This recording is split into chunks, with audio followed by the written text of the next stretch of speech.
I'm loving the look of your rubbish.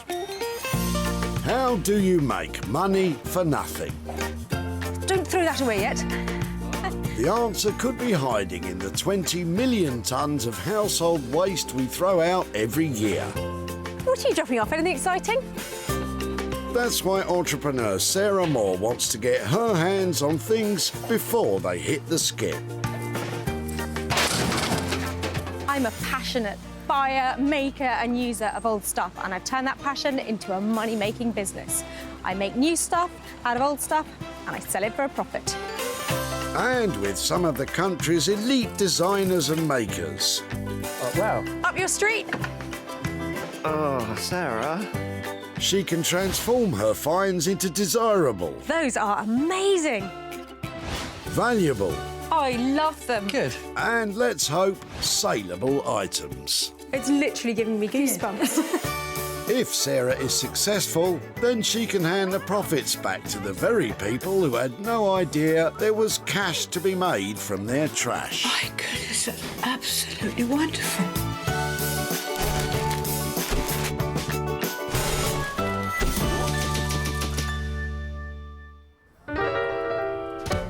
Welcome to Dumbar Recycling Centre, a steadfast hive of activity.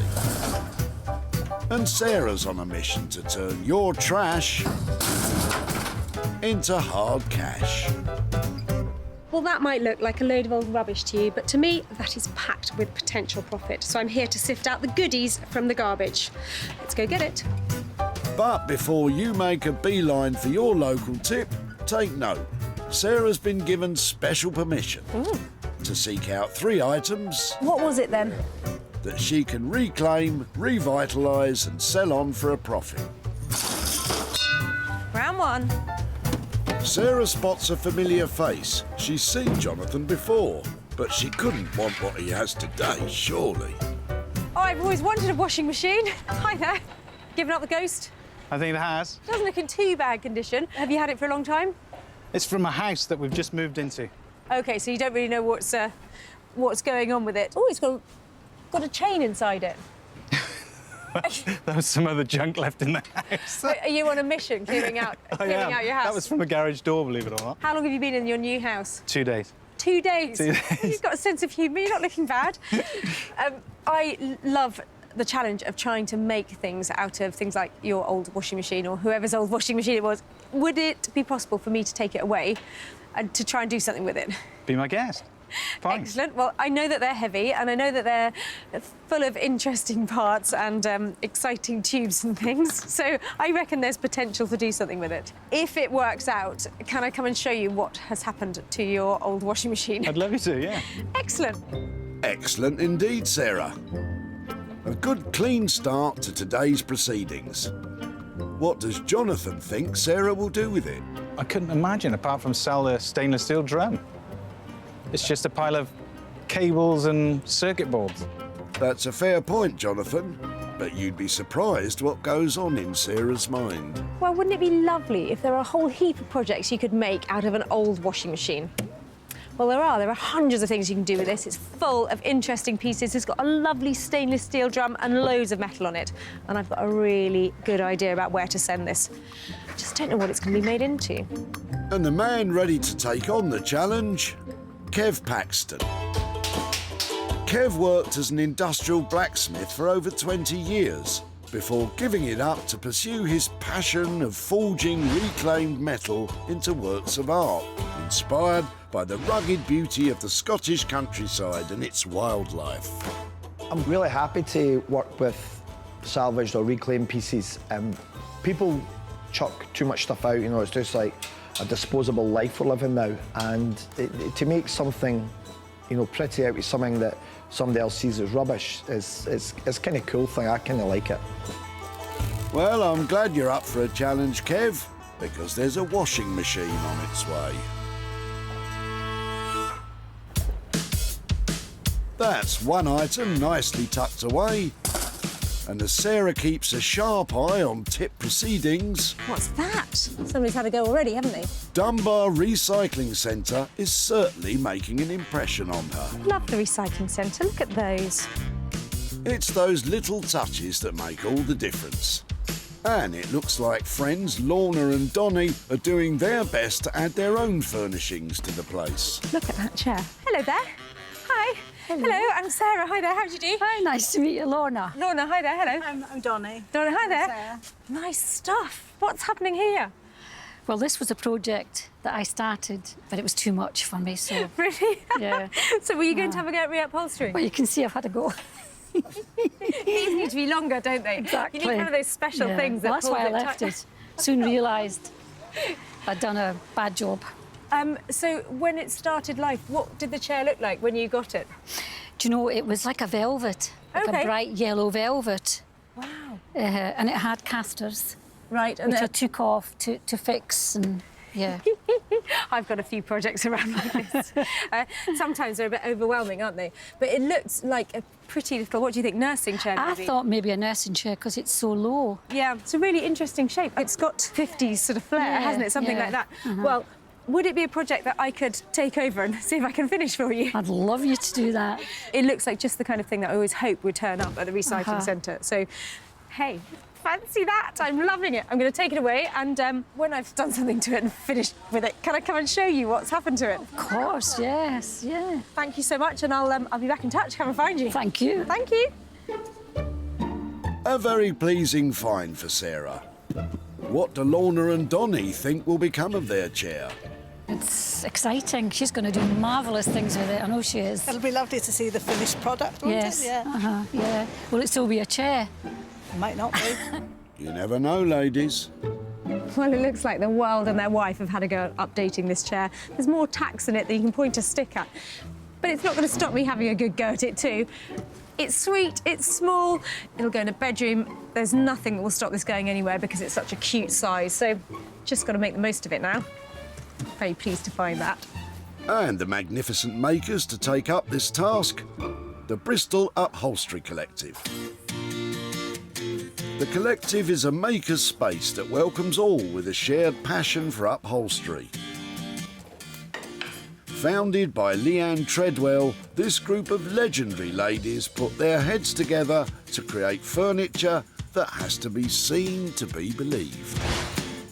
My style is very playful. I love to constantly challenge myself. I always want to do something new, and do it differently to how I might have done it before. If I wasn't an upholsterer, I reckon I'd be a back-end dancer. That was the dream in the 80s. MTV, I would have been there. Glad to hear it, Leanne, because you're going to have to bust out some moves for this project.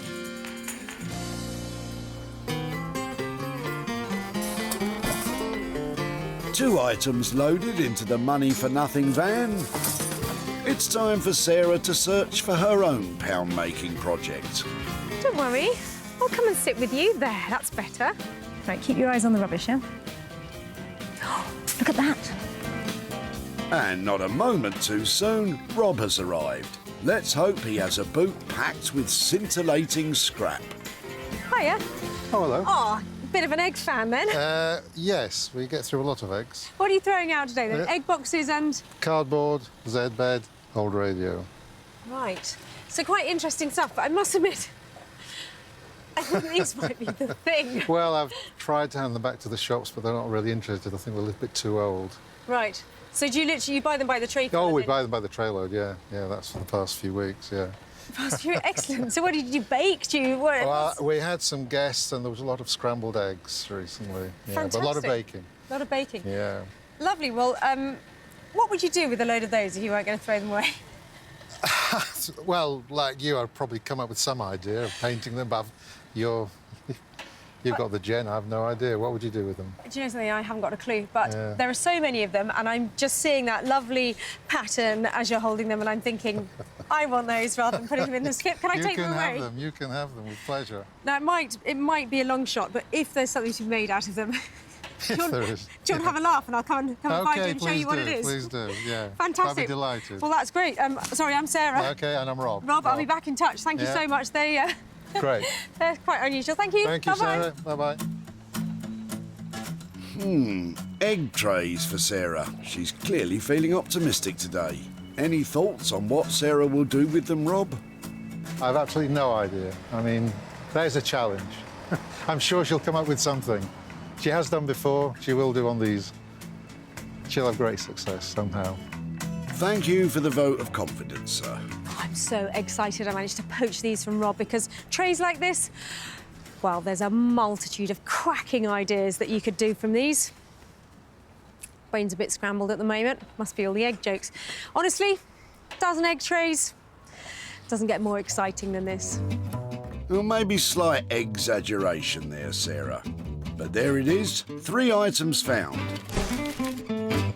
Kev will tackle Jonathan's washing machine. Leanne and the gang will try to nurse Lorna's chair to good health. And Sarah plans to excite us all with Rob's egg trays. This is exhausting. Well, who would have thought it? Such a variety of things have turned up here today. They're going to be interesting to make over, but I'm more than up for the challenge.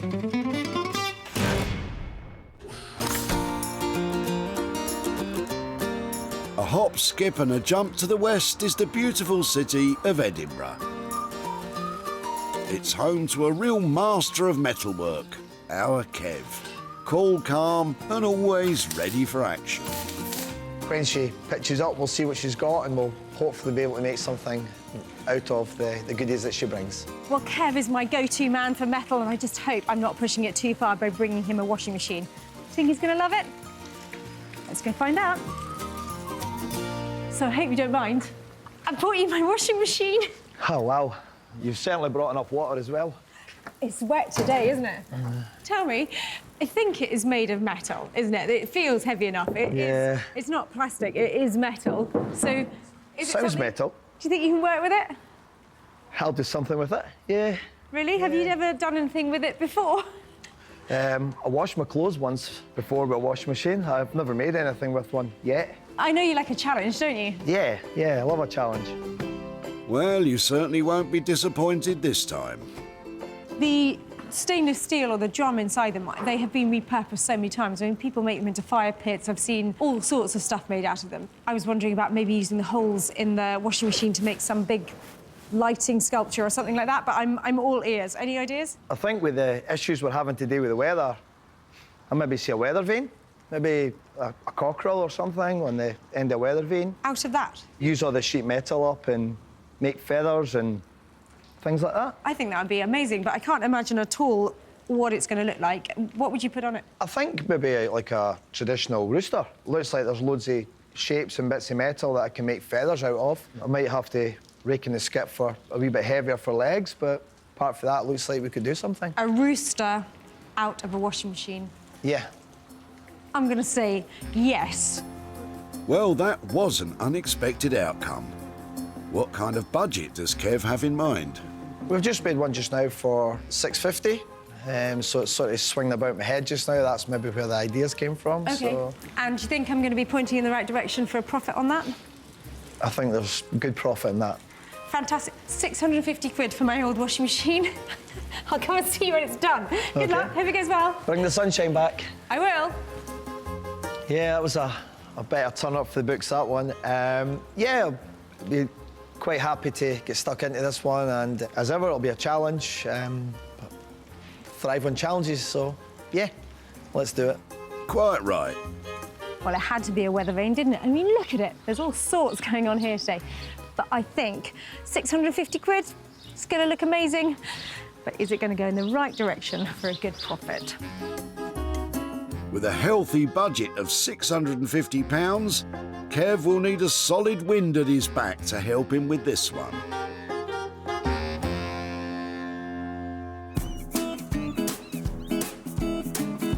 The next port of call is one of the most famous ports of them all, Bristol.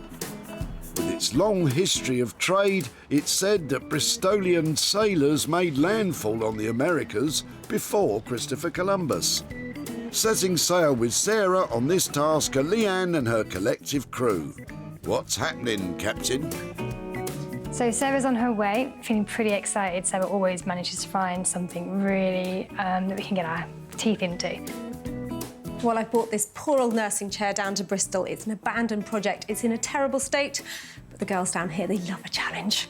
Let's go and see what they make of this one. Hi there. Hey. How are you doing? Good, thanks. Got a little something for you. You have. Nice Have to you see already you. started? I think it was a project that somebody has had a go at and given up the fight on. It has got more tacks in it than you can believe and staples all over it. What do you think? Well, half my work's done already. Well, at least it's stripped. It has, I think, been made over a few times. It's got... looks like it may have been extended at the sides and at the back. It's almost like someone's put extra shapes on to enhance what's already there in the original frame. Yeah, they've tried to give it an update, increase the angles, make it a bit funkier.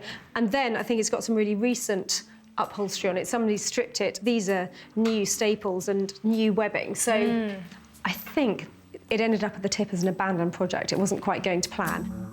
Speaking of plans, how does Sarah think Leanne should approach this particular project? It's quite tricky to imagine how it would look all done again, but I was hoping we'd be able to reposition it to make it into something quite fun and exciting. How does that sound? That sounds great. This shape needs enhancing to make it really bold and stand out, so we'll see what we can do. Maybe some patterns, bring some real punchy, fun colours, shapes. I think those are just the right things that we should be throwing at this chair.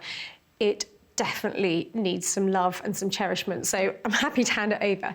Have you got a figure in mind? Because it's not a huge chair. It's not a huge chair, and actually, because it's small, I reckon in the region of 375. OK, I was thinking 350, so if you're coming in about that, I think that's We'll see what we can do. Yeah, OK, lovely. That would be great.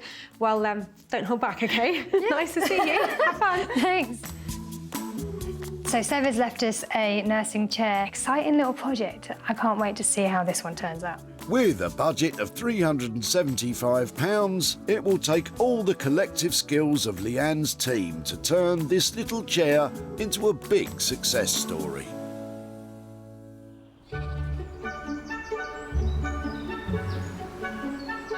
Under the wide skies of the idyllic Sussex countryside, Sarah's at home in her workshop, preparing for her latest endeavour, the egg trays. So you might wonder why I have saved 10 egg trays from going into the tip.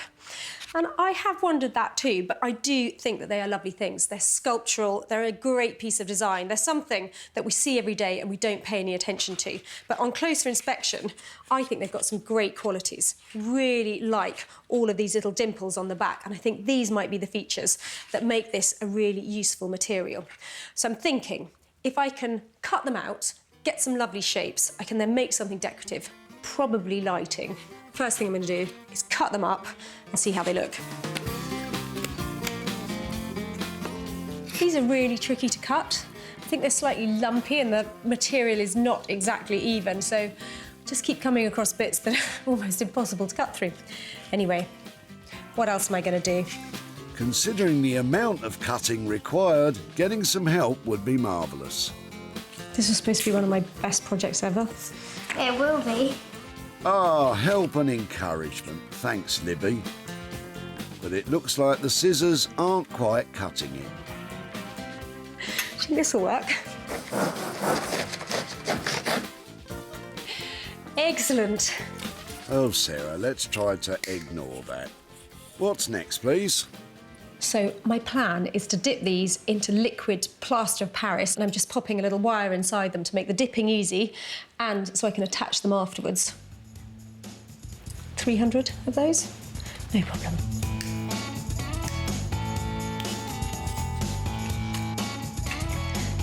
Well, these look like a lovely pile of components. Time to dip them in plaster of Paris, which is quite tricky because it goes off really quickly, so some fast-moving stuff, I think. As well as working at a quick pace, it's also essential to always wear gloves when working with plaster of Paris. Really love the idea of working with plaster of Paris because I think it makes it feel like porcelain. While those are all drying, I thought I'd crack on and make the structure of the lampshade. I want something really big and impressive, and this old standard shade is just the right structure, I hope, for pinning all those to. I'm planning to cut it up, tweak the shape of it so it's still nice and strong, and then attach those to it. Should be fine.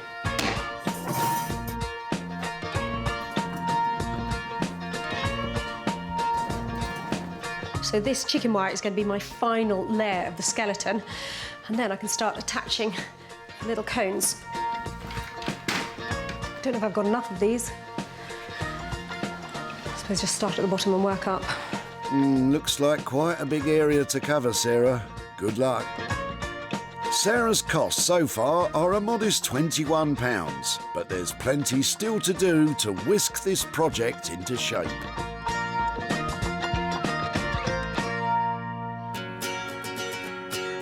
On the edge of Scotland's spectacular capital city, Kev is bringing his usual optimism to his task of transforming the washing machine.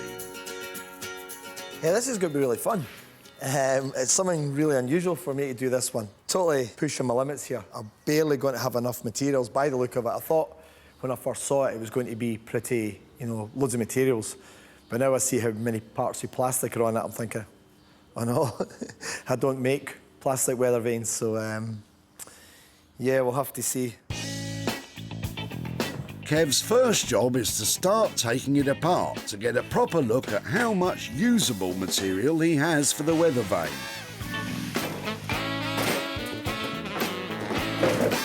And then it's on to the design itself. So what we're going to do is we're going to make a rooster, big weathercock, and sort of give him like a big sort of crown, a Mohican, a bit like myself, and loads of wee feathers, you know, all laid on top of each other, all sort of, you know, feather shapes and coming down, and a big sort of, you know, like a French-style rooster, a big sort of proud tail or an arrogant tail, depending on the way you want to look at it. So quite labour-intensive. Just hopefully we've got enough material in the washing machine. Or Sarah's going to have to bring a tumble dryer to me as well. There'd be plenty to choose from at the tip, as it happens. The number of electronic goods being thrown out is on the rise, with over a whopping 900,000 tonnes being dumped in the UK every year. We've got to buff some of the paint off of this part of the washing machine. Now, we'll do a wee trial with it. We need to take the paint off it so we can get an earth for the plasma. So we'll do a wee trial before we strip the rest of the machine down and then see if we've got enough for feathers.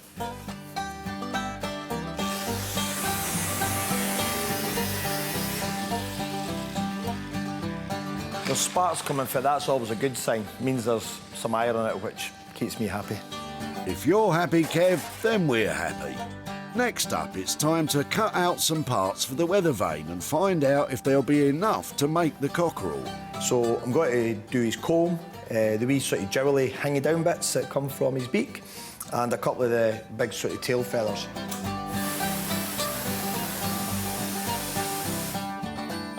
So what we do now with our parts is we put them together, or roughly together, just to make sure that's how we're going to go. So we've got his part of his tail, that'll be his comb. We'll forge this bit and get a wee bit more sort of texture into it. His jewels, and then all these wee parts are just sort of, you know, sort of like banana shapes. We'll just sort of lay them all in, and it then sort of becomes like feathers. So it's just sort of like a jigsaw. And unfortunately, the picture of the jigsaw's in my head, which makes it scary. Time to get some more pieces for that jigsaw. There's a serious amount of graft to be done.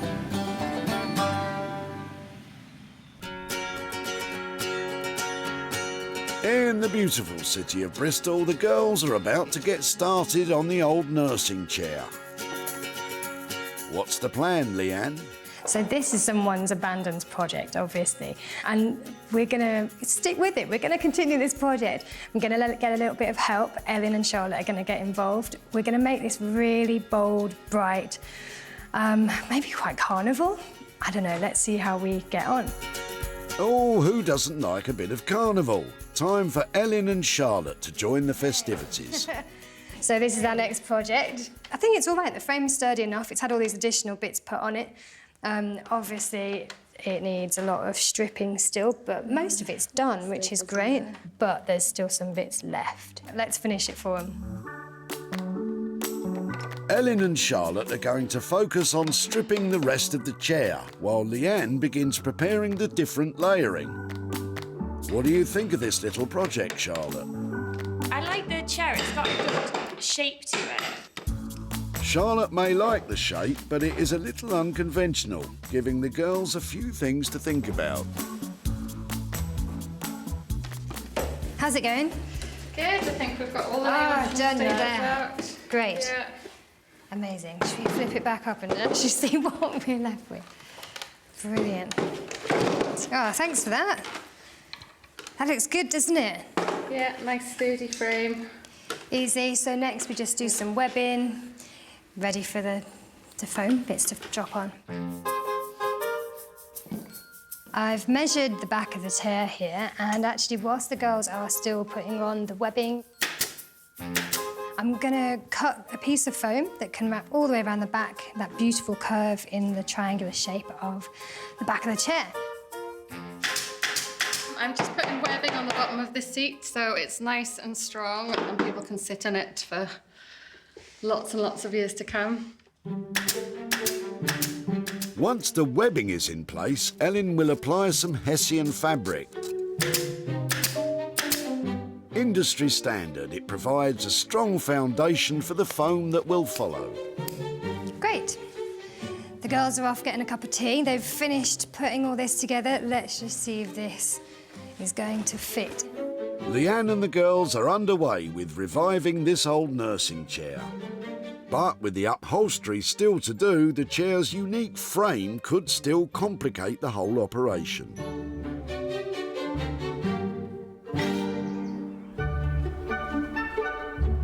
In Sussex, Sarah is putting the finishing touches to her egg tray lampshade.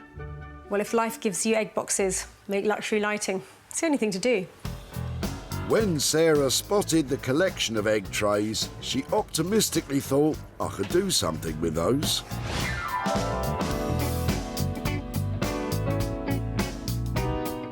And amazingly, she was absolutely right. A lot of time and effort went into cutting up the trays before the cardboard egg cups were covered in plaster of Paris. Sarah shaped the lamp from an old lampshade and chicken wire and added paper leaves that she dipped in plaster of Paris before spraying them with gold paint, creating a show-stopping light fitting from some tatty old cardboard needed a lot of vision. But then we are talking about Sarah. So what do you think? I reckon it's a cracker. Actually, I'm going to try not to make any more references to the egg boxes, apart from saying that they inspired this light. I think, altogether, it's rocking a certain look. I don't know if it's going to be everybody's cup of tea, but I'm hoping somebody will give it a new home, because to turn a profit on a couple of egg trays, that would be amazing. When Sarah met Rob at the recycling centre, he was positive but also aware that she certainly faced quite a test. That is a challenge. I'm sure she'll come up with something. It was certainly an undertaking, but Sarah had a vision. It was ambitious, but thankfully it was also a success. Sarah took some pretty pictures, uploaded them to social media, and the lampshade sold to a private buyer.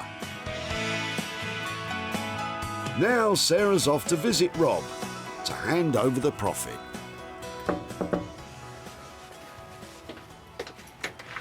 Hello, Rob. Oh, Sarah, hi. Nice to see you. And you again. How are you doing? Very well, thank you.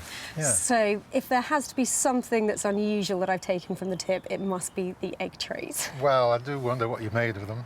I worked on them, and a bit of a challenge, and I went through all sorts of ideas, but I decided that lighting was the thing to do with your egg boxes. Really? Do you want to see it? Oh, yes, please. So, they now look Wow. like that. My goodness me. So I dipped them I would never have thought that. I dipped them in plaster of Paris. I mounted them on chicken wire because I thought it was appropriate, and I put some light inside them. So that's how they ended up. What do you think? That's brilliant. Very good. Very good. Excellent. See? You can't help yourself, can you? I've been doing it all the time. Yeah. It was a lovely, fun project. It took quite a while, All right. but I did manage to create something that was saleable, and I didn't think I was going to. So I'm pleased to say that it's actually sold as well. And I've got £124 here for you, for your egg trays. You're joking? Nope. Wow. That's amazing. Thank you very much indeed. Thank you. Slightly surprising amount of money Very there. surprising. Honestly, that is amazing from some egg boxes. God, lovely amount. Do you have anything in mind that you might spend that on? A wedding anniversary holiday. Oh, fantastic. Well, that should buy you a nice supper or something like that. Well, indeed. Thank you very much indeed. My pleasure. Bye-bye. Bye-bye. Well, I think Rob was a little bit surprised with the outcome of what happened to his egg trays. And if you want to have a go, it's a cracking project. Sarah's costs came to £21. The lampshade was sold for £145, giving Rob a tidy profit of £124.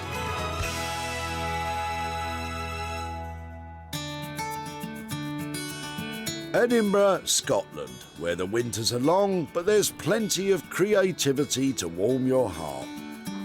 Kev's busy in his workshop applying the finishing touches to what was once a worn-out washing machine. Sarah dropped off a wash machine, and I'm happy with how the items turned out. I'm just hoping Sarah is equally as happy as I am. Well, you're about to find out, Kev. So £650 to turn a washing machine into a weather vane. That's an obvious choice, isn't it? Can't imagine what it's going to look like. Let's go and find out what kind of spin Kev's put on it. Sarah spotted the washing machine at the recycling centre. If ever there was a piece of junk that was all washed up, this was it.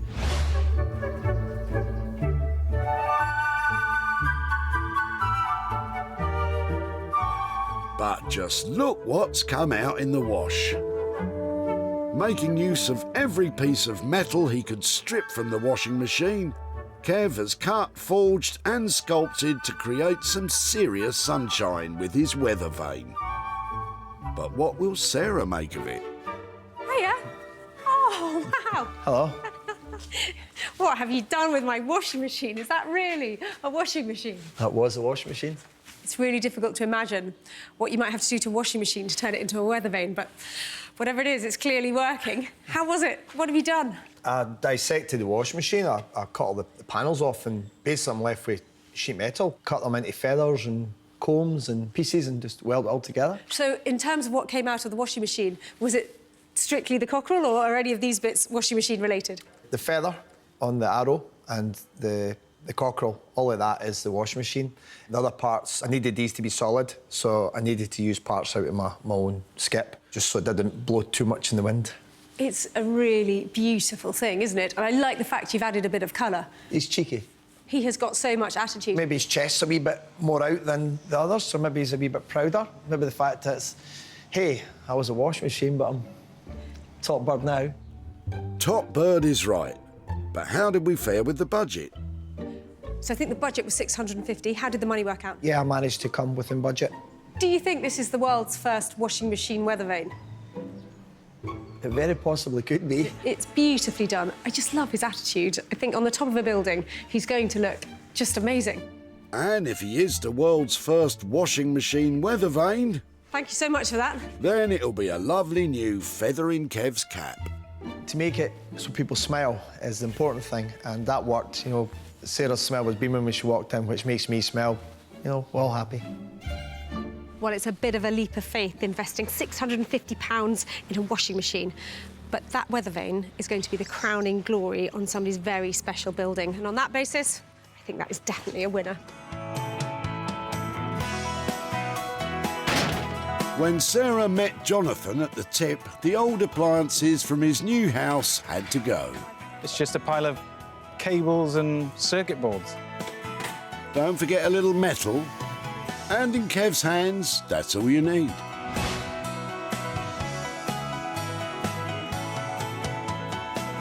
And at The View, a wedding venue near Bathgate, all you need is love. And, of course, a weather vane of the highest quality. Event coordinator Jenny tells us why.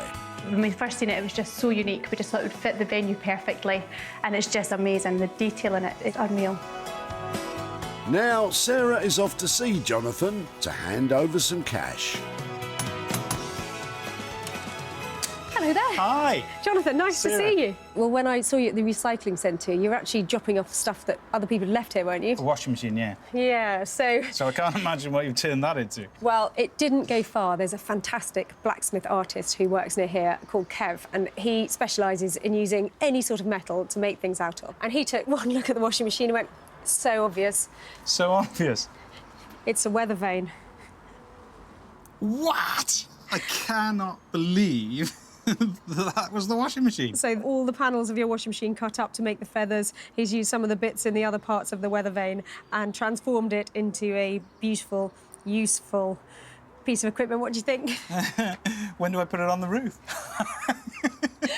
I wish it was that simple. Are you impressed that came out of your washing machine? I am impressed, yeah. I'm really surprised. I would never have thought he would be... Well, he's cut it up into small pieces and fabricated a cockerel out of it, which is amazing. It is a really good-looking piece. It was a big investment to have made, but his work is fantastic. So I'm really pleased that it's sold, and there is some profit for you here. Oh, fantastic. I've got £50 profit there for you. Well, thank you very much. But we're not going to keep it. We're going to give it to the local lifeboat, Dumbar Lifeboat. Oh, fantastic. Well, I can see how close you are to the sea, so I expect that it's quite busy around here. Just being careful, because I like a bit of canoeing. Oh, we'll get in there early with that, then. There you go, one happy customer and a great cause. Well, you learn to expect the unexpected, don't you? A weather vane made out of a washing machine and a great profit for the local lifeboat crew. Kev's cost for the weather vane was £650. It was sold for £700, giving Jonathan a profit, obviously, of £50. Cock-a-doodle-doo.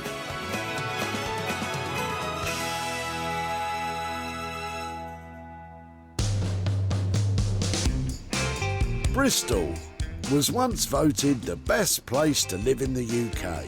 And I'm sure Leanne would agree, as she gives the nursing chair a final rub down. Sarah's specified that it was going to be making the most of the features of the it was an abandoned project, so there were various different shapes that we really wanted to accentuate. I think we've done that. I think she's going to be pretty impressed. Well, it's great to be back in Bristol to pick up that nursing chair. It had really lost its sense of identity, but I'm hoping Leanne and the team have given it a whole new look and a great personality. When Sarah found the old nursing chair at the tip, all attempts to transform it had failed.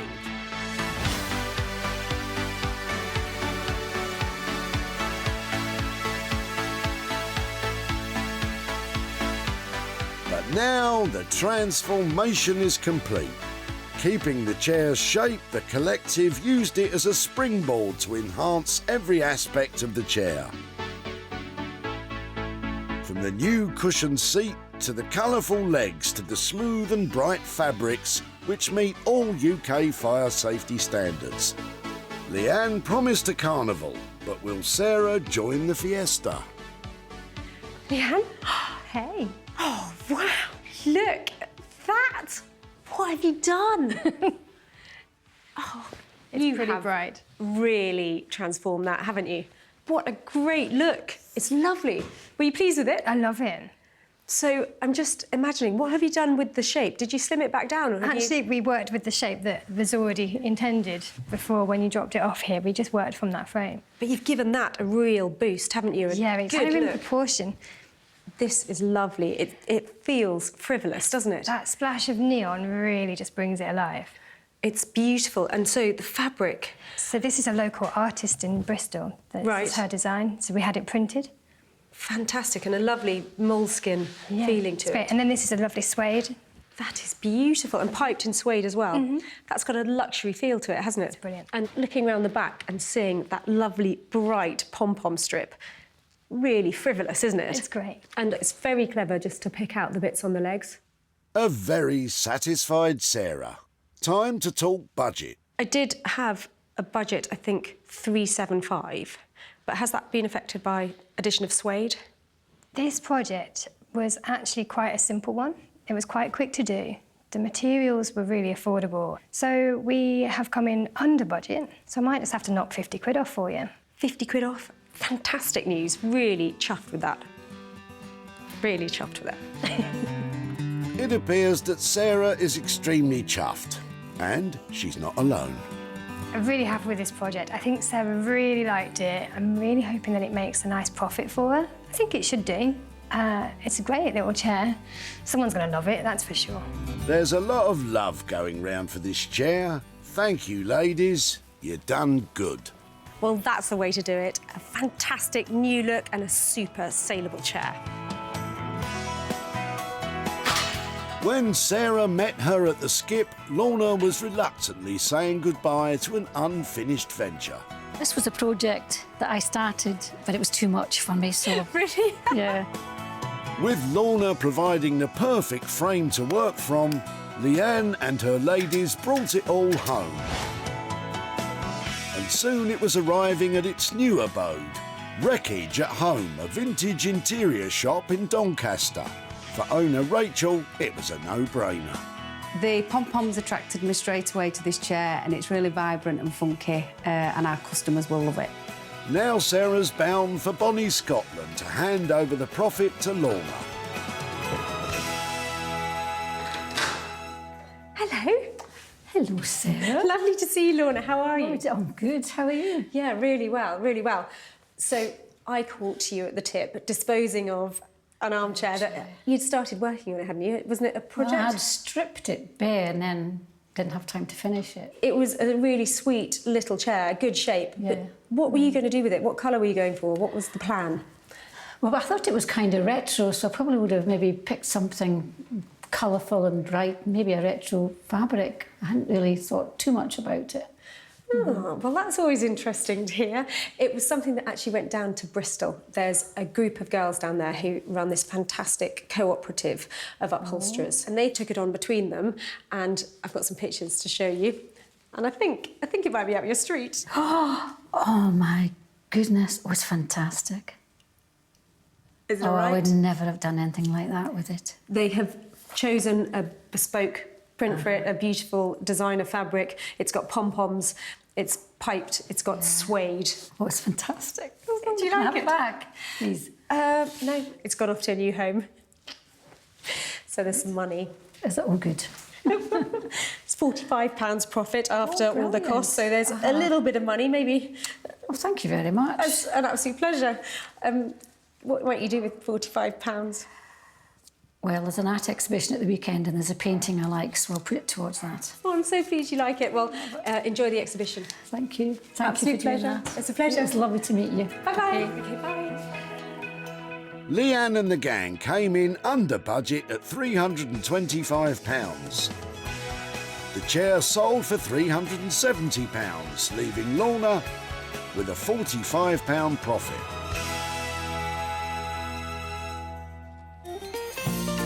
Sarah salvaged 3 items from the tip. It was carnival time in Bristol with the nursing chair. Kev had us in a spin with his weather vane. And Sarah shone a light on what can be achieved with egg trays. Extraordinary. Sorry, one for the road, that was. So that's 3 more items that have been saved from the skips and useful chunks of money handed over to people whose items were destined to be dumped.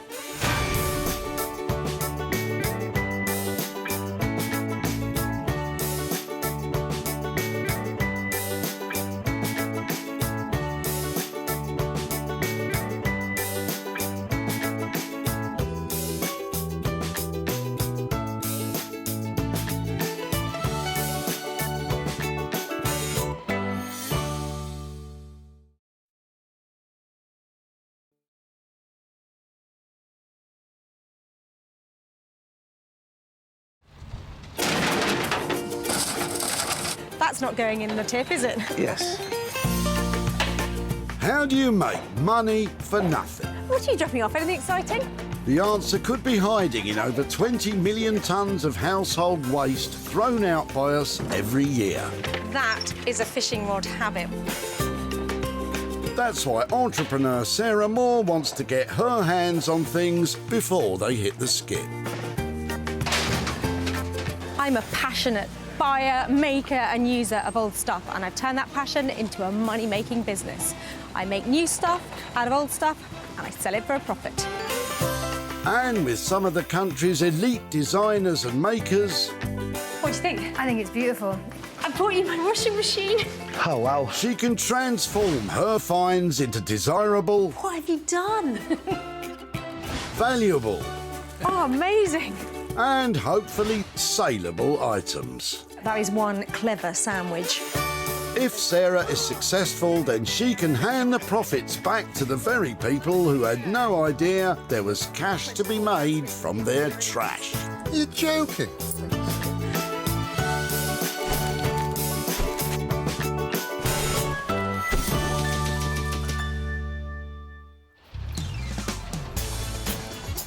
At the Earlswood Recycling Centre in Surrey, people are geared up for a day of dumping. But junk genius Sarah Moore wants to catch things before they're crushed.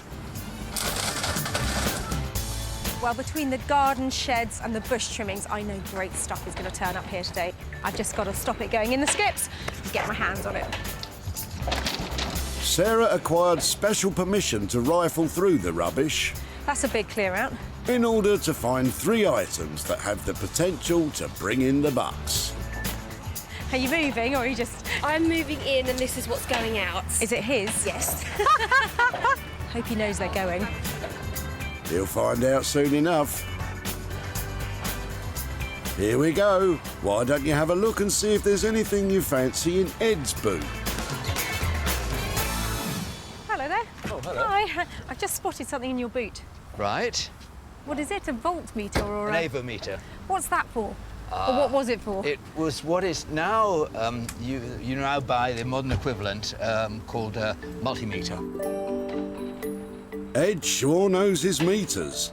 This old avometer combines several functions in one unit, measuring current, voltage and resistance. So how old do you reckon that is?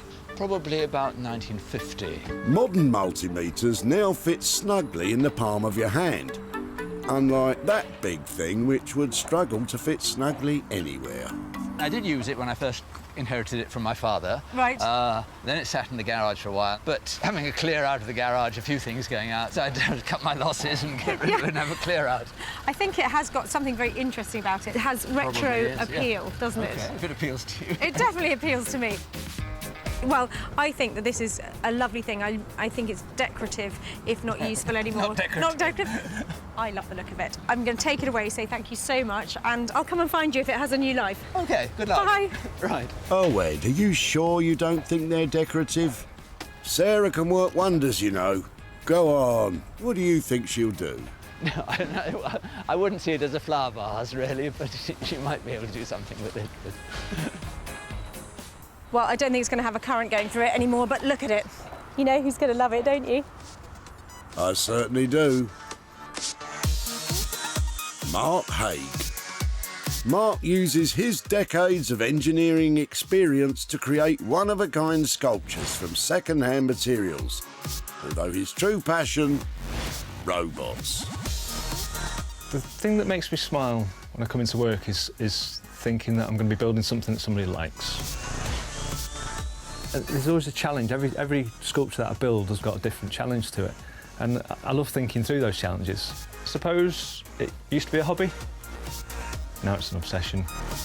Well, Mark, we'll see how passionate you are when Sarah drops this thing off at your door.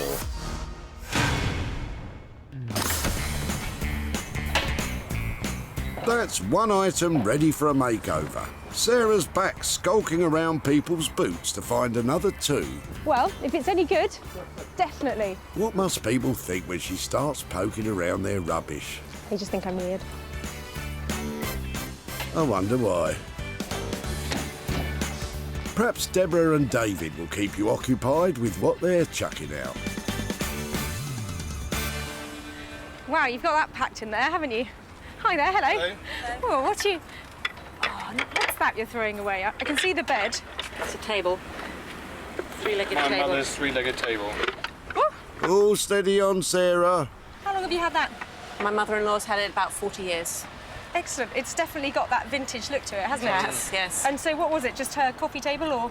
Yeah, It looks almost like an artist's palette, doesn't it? Yes, it does. Yes, it does, although it's more commonly referred to as kidney-shaped. It's definitely got a little bit of appeal. Kidney-shaped furniture was popular in France before arriving on these shores in the late 18th century. It's not so popular now, though. So she's just not using it anymore? No, she's downsizing. Won't be space in the new place. Right, gosh, we hear that story such a lot. Well, Instead of putting it in the recycling, please may I take it away instead? Absolutely. Do. If I do something with it, can I come and show you? Yes. No problem at all. Fantastic. Thanks so much. Thank you. So Sarah's got herself a kidney-shaped table to update. But what will she do with it? Deborah? I think Sarah will paint it multicolours of varying, clashing colours, I'm sure. And is that kind of thing up your street? Possibly, possibly not. Well, look at it. It's kidney-shaped, it's small, and it's got retro written all over it. A classic 1950s three-legged table. I think it's a little beauty. Tricky to make a massive profit out of it, so I've got to make sure it goes to just the right person. Person or persons? Meet Josh and his best pal, Ollie.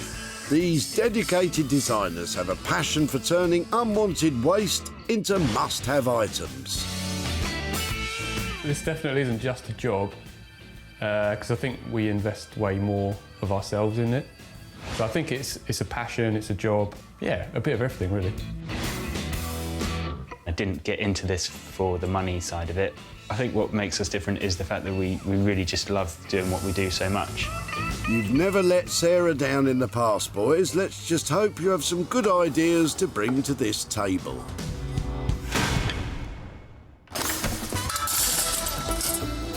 That's 2 items set aside. Sarah's back on the hunt for a certain something she can work on herself, but so far, the pickings are slim. Well, it hasn't been the quickest of starts, but you know what they say? The slow one always wins the race. Come on. That isn't what they say. Oh, hold your horses. Peter might have something a little faster in the back of his car. Hello there. Oh, hello. Hello. I'm going to introduce myself. Hi, I'm Sarah. Oh, Sarah. Hi there. Because I like the look of your horse. Yes, yeah. Is he going tip-bound or Yes, I'm afraid so, yes. Used to be my son's. Oh, really? Would it be right to bring him out to have a closer look sure, at? yeah. Thank you. Did you have him from new? No, he was bought by my parents for my son. OK, so he would have been second-hand at that point, would Oh, he? he was, yes. Yes, I think he's from the 60s. Yeah, I think it's a company called Mobo who makes these. Oh, is it, really? Yeah, and I think they produced them up until the kind of mid-70s, so he's got a really good look, and the fact he's made of metal is so lovely, because Yeah, it is, yes. he'd be plastic if he was made today, Absolutely. wouldn't he? Did he have a name? Only Rocky. Rocky. However did you come up with that? Well, I think he's just beautiful, and I can't stand the thought of him ending up in the metal skip, so could I try and rescue him? Well, of course you can, yeah. I'm so pleased that turned out. Lovely to chat. Right. Thank you so much. I shall take him away and be back in touch. OK. Thank you. Thank you. Ah, Sarah saved little Rocky from being put out to pasture. But does Peter think there's still life left in the old boy yet? I've got no idea what Sarah's going to do with old Rocky, the rocking horse, but let's hope she can do something rather than just go in the skip. Well, Rocky is a rare thing. He's so retro and beautiful. He's made of metal, and that makes him really useful as well. I've got some great ideas for him. He's going to be absolutely amazing. Come on, Rocky. We've got work to do. As Rocky rides off into the sunset, Sarah's day at the dump is done. Mark will add some robo-razzmatazz to the multimeter. Josh and Ollie will work their magic on the table. And Sarah has Rocky to play with. I mean, work on, obviously. Well, there have been times today when it's felt like quite hard work, finding things amongst the trash, but I think we've gathered some great things. Huge potential, lots of hard work to come. I'm well up for the challenge.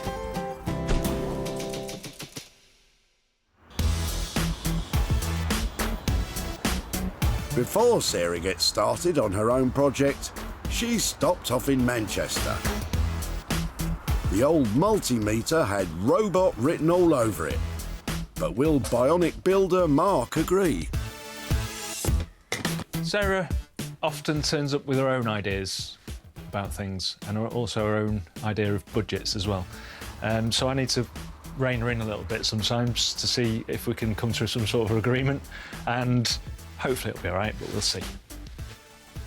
Hello. Hiya. Hello, How you doing? Sarah. Fine, thank you. Have I got a little present for you? Look at that. Happy little smiley face. Isn't he gorgeous? It is, yes, lovely. Lovely. Use these all the time. At the moment I saw it, Yeah, don't look too closely at it. Smiley face with where. It just shouted, make me into a robot. So, what do you reckon? So, have you seen those guitar amps that you get? Oh, yeah, my kids have got them. Yeah? So little... Not that little, but about that little. And they're kind of retro-styled, lots of them, aren't they? Well, you've probably got the originals, haven't you? So, use that as the body. OK. And arms off the side, so he stands that kind of size, 2.5 foot, 3 foot tall sort of thing. Brilliant. And do you just use that as a guitar amp, then? No, because you can, if you get a different kind of cable, you can use it as an MP3. So you can plug in your smartphone and you can play your guitar through it. And it sits there and it looks... Awesome. Awesome. Fantastic. So it'll be a functional guitar amp robot. Music to Sarah's ears. But will she still be smiling when she hears about the money? How much is that going to cost? I think I could do that for sort of the £200 mark. £200 mark sounds fab, Mark. Yeah, I think that's really good. Good luck. Job done.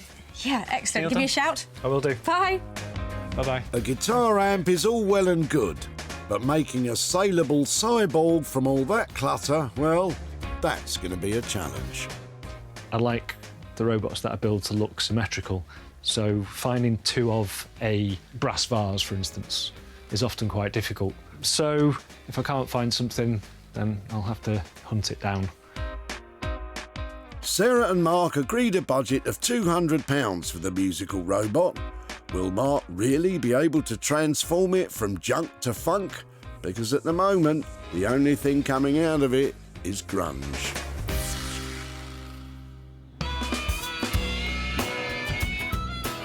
From Manchester to Sussex, Sarah's brought along the kidney-shaped coffee table, hoping that woodworking wonder chaps Josh and Ollie can make it look like the bee's knees.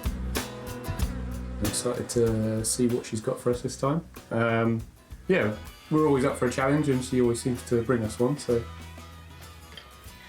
Hello. Hi. Hey. How are you? Yeah, good. Little kidney-shaped table for you? Yeah, cool.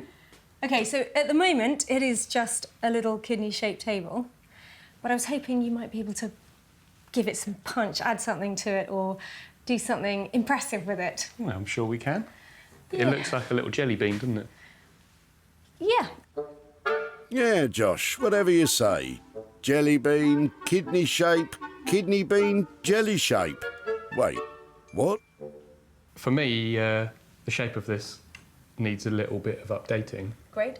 And then either make it into a stack of 3 nesting tables, Right. or maybe make 2 other tables that kind of interlock in some way to form a bigger table. OK, great. So would you look at refinishing this one at all?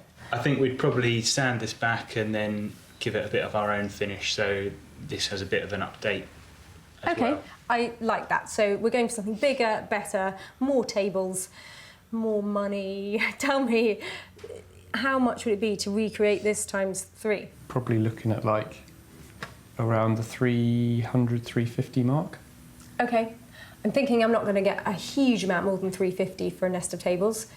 So as close we can get to the 300 is good. But if you hit the right look, these kind of things sell well, so just go for it. Yeah? Yeah. OK, cool. Thanks very much. All right, no worries. Nice to see you. See you soon. Making a profit from this might be a challenge, but with the boys on board, at least there's a chance. So I think just one challenge is going to be trying to keep it on budget. We're just going to have to find a way that we can keep it simple, but still do something that looks really nice. With a hefty budget involved in this one, Josh and Ollie's design is going to have to be on the money.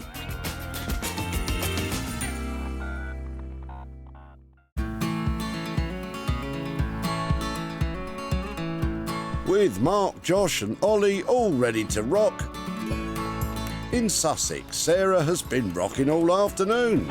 Seriously though, she's far too big for that thing.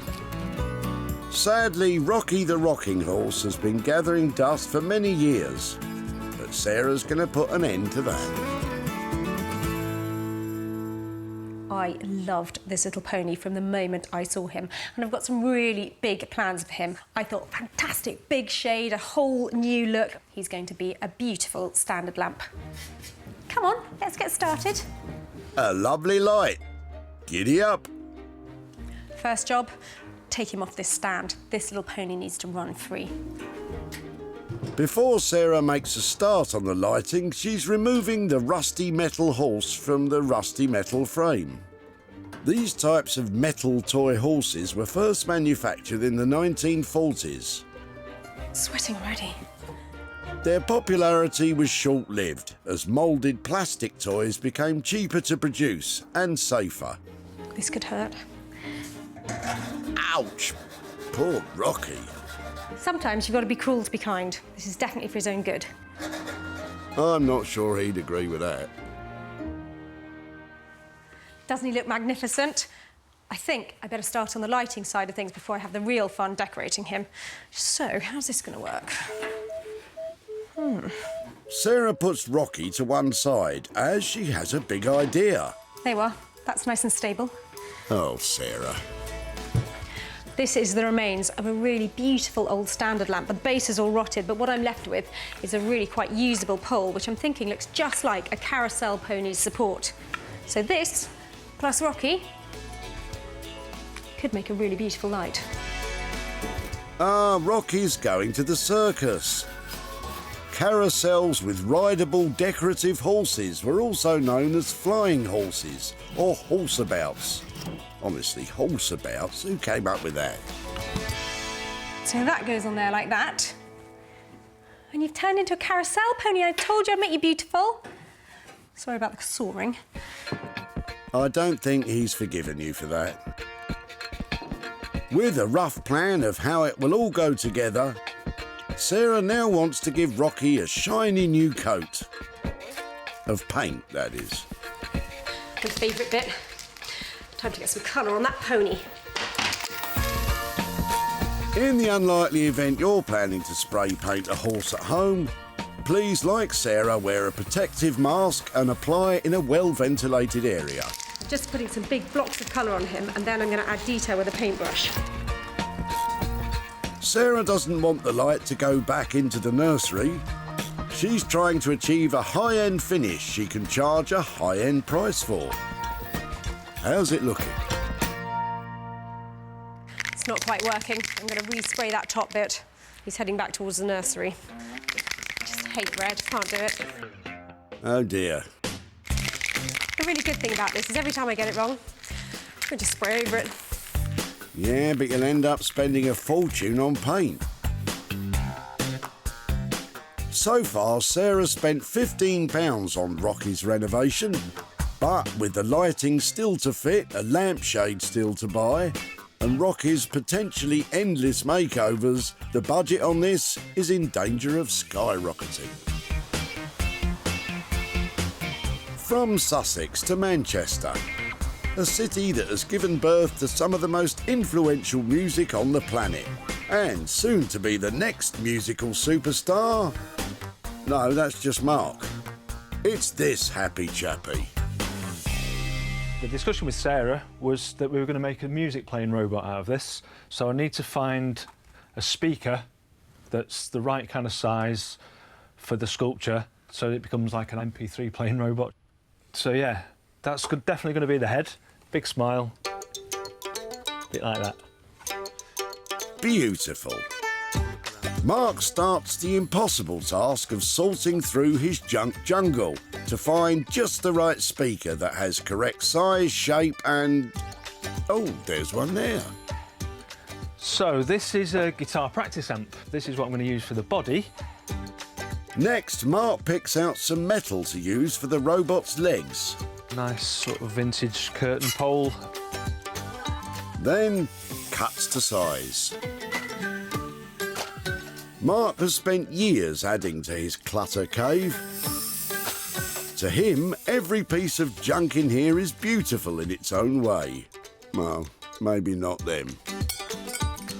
Really nice sound out of these. I also like building with them because it's a nice wooden construction, so they're quite easy to work with. Mark has drilled holes in the wooden casing. He's driving a steel rod through to make a kind of metal skeleton for the legs. I have cut myself some threaded steel bar.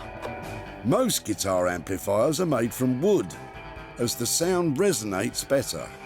Always a bit of origami of my hands required. These open-backed amps are particularly good for Mark to work with because he can get his hand in to do the fiddly bits. Although that is looking very fiddly.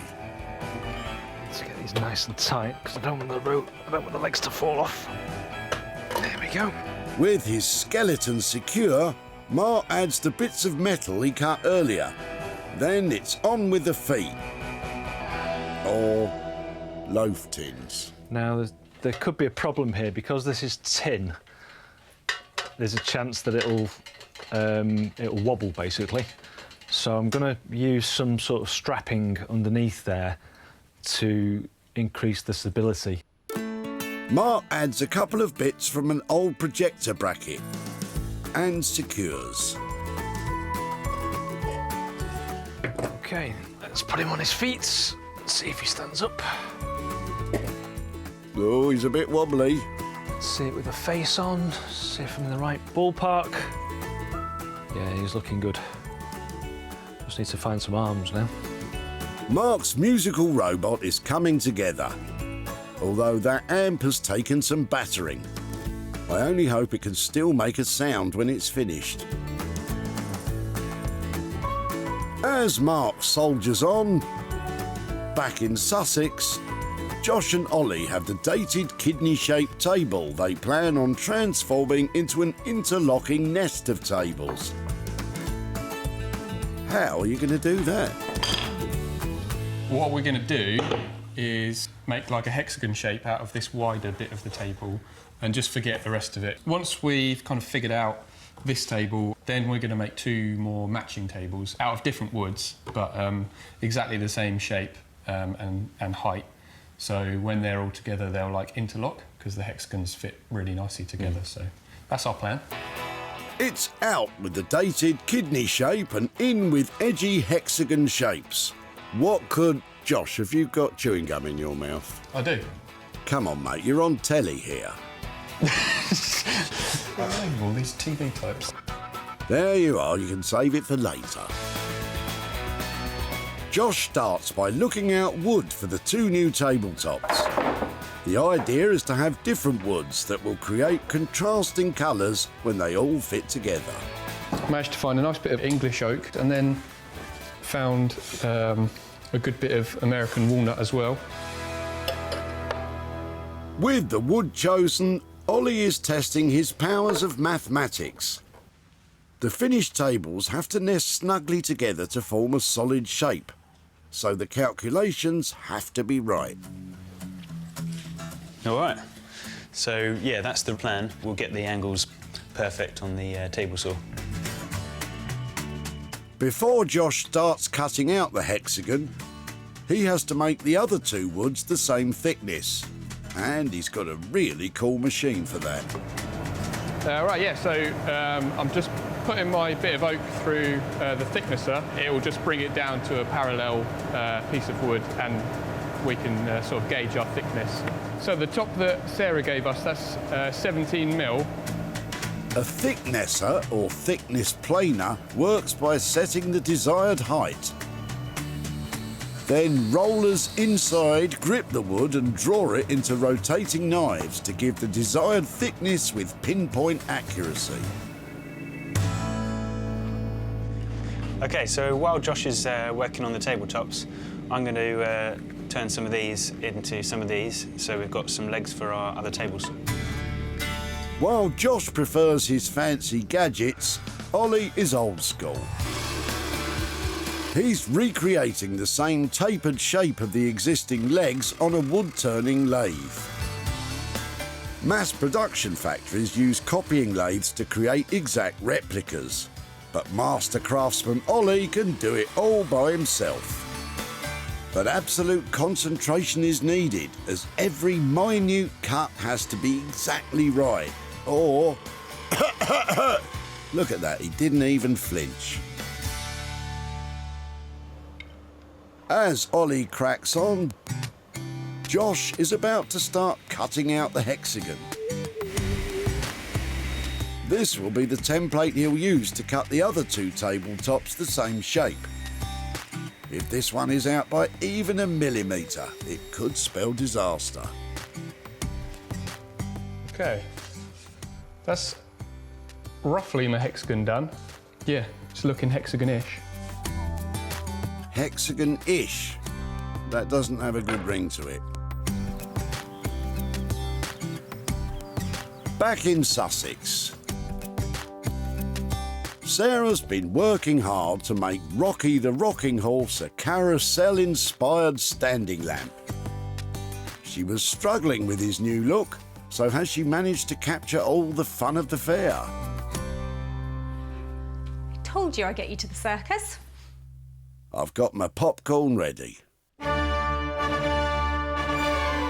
Roll up, roll up. Come one, come all to see the amazing Rocky. Once a rusty rocking horse, now he's a pony-powered standing lamp. Sarah has really brought the circus to town with Rocky's kitsch and colourful fairground paint job. Sarah made the eye-catching lampshade from scratch using an old scarf from a charity shop. A steel pole runs down the length of the stand, securing Rocky in place and housing the electrics, which have all been pat-tested and comply with UK safety standards. It's fun for all ages and built to amaze.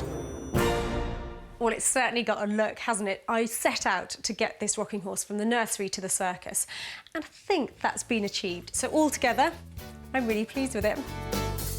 As you should be, but it's time to find a buyer.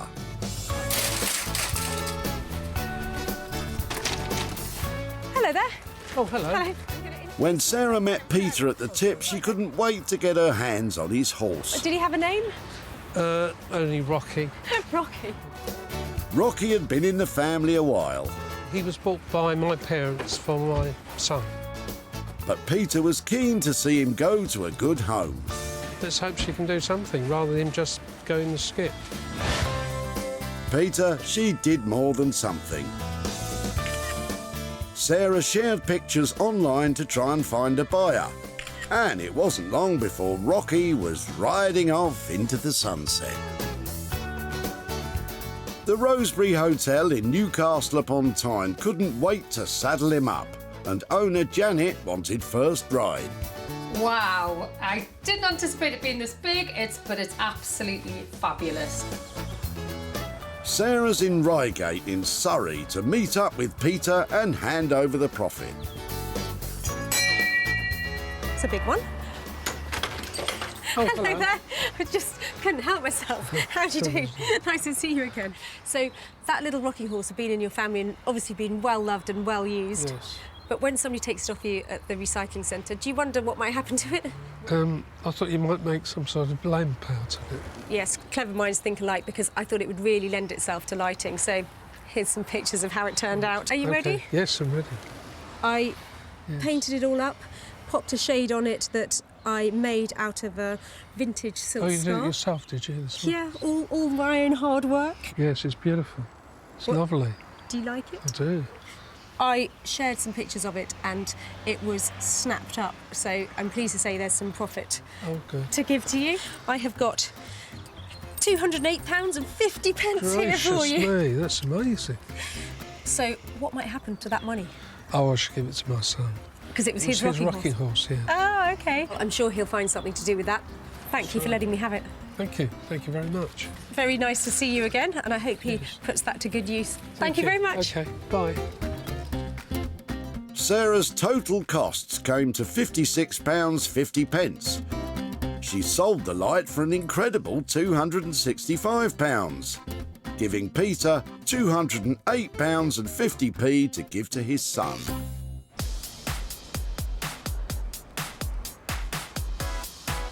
That was one profitable pony.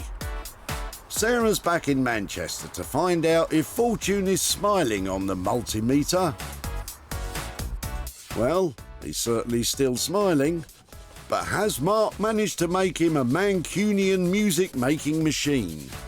There's some slight difficulties when I'm working with the amps that I work with, but nothing too serious. I think it all came together pretty well.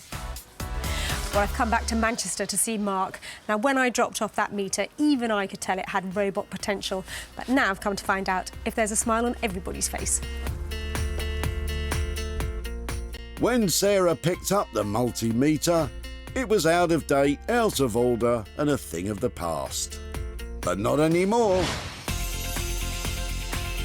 Mark has created a cool and quirky musical mechanical man.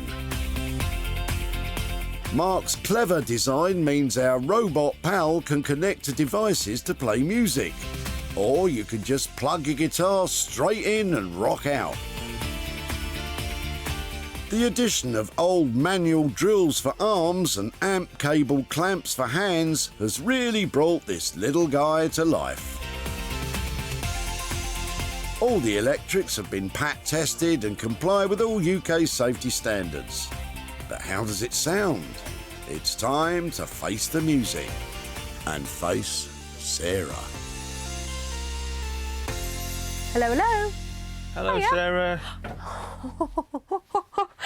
He looks amazing. How are you? Yeah, really good. Oh, he is joyful, isn't he? He's got a big smiley face, hasn't he? So I can see amp, drills, loaf tins.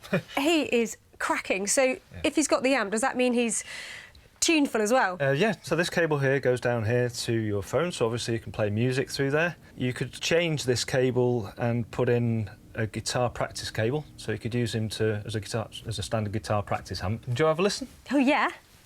So play on there. Amazing. Oh, Mark, I wouldn't have put you down as a fan of classical music.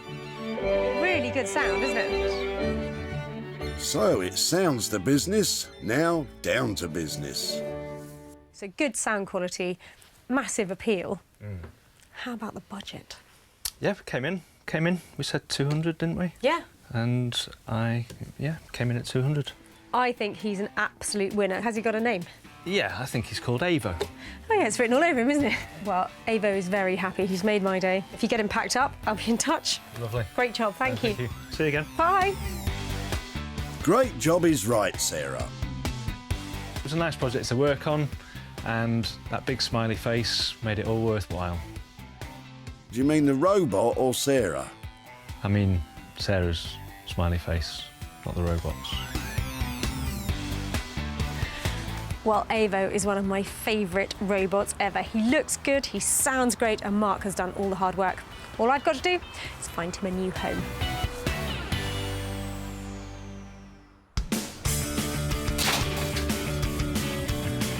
Hello there. When Sarah met Ed at the tip, he taught her a thing or two about meters. You now buy the modern equivalent called a multimeter.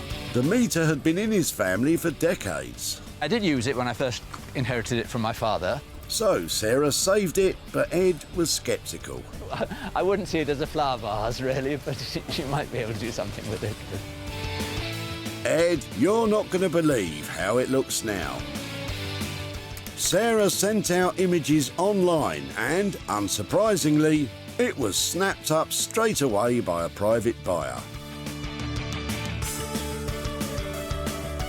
Sarah's in Red Hill in Surrey to introduce Ed to Avo and hand over the profit. I can't wait to see his face.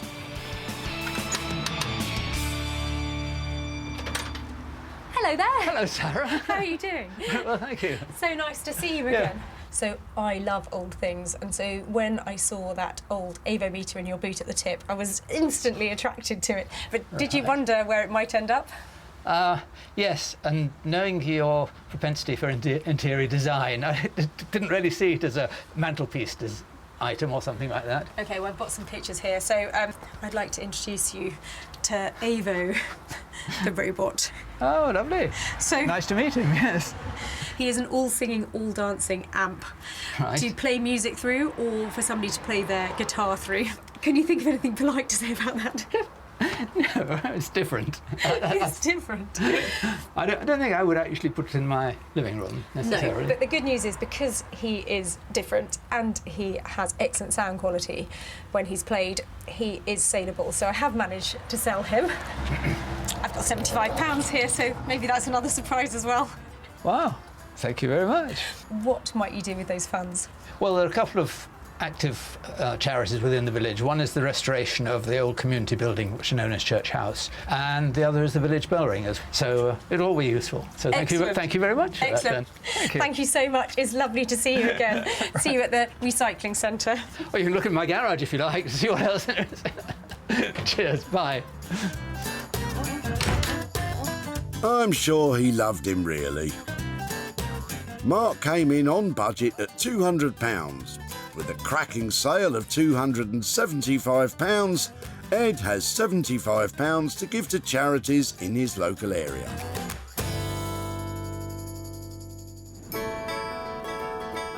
That's 2 of our items now making a mint. And in Sussex, Sarah's back to see if one kidney-shaped table has become 3 new nesting tables. Josh and Ollie had their protractors working overtime to make sure all the angles were correct.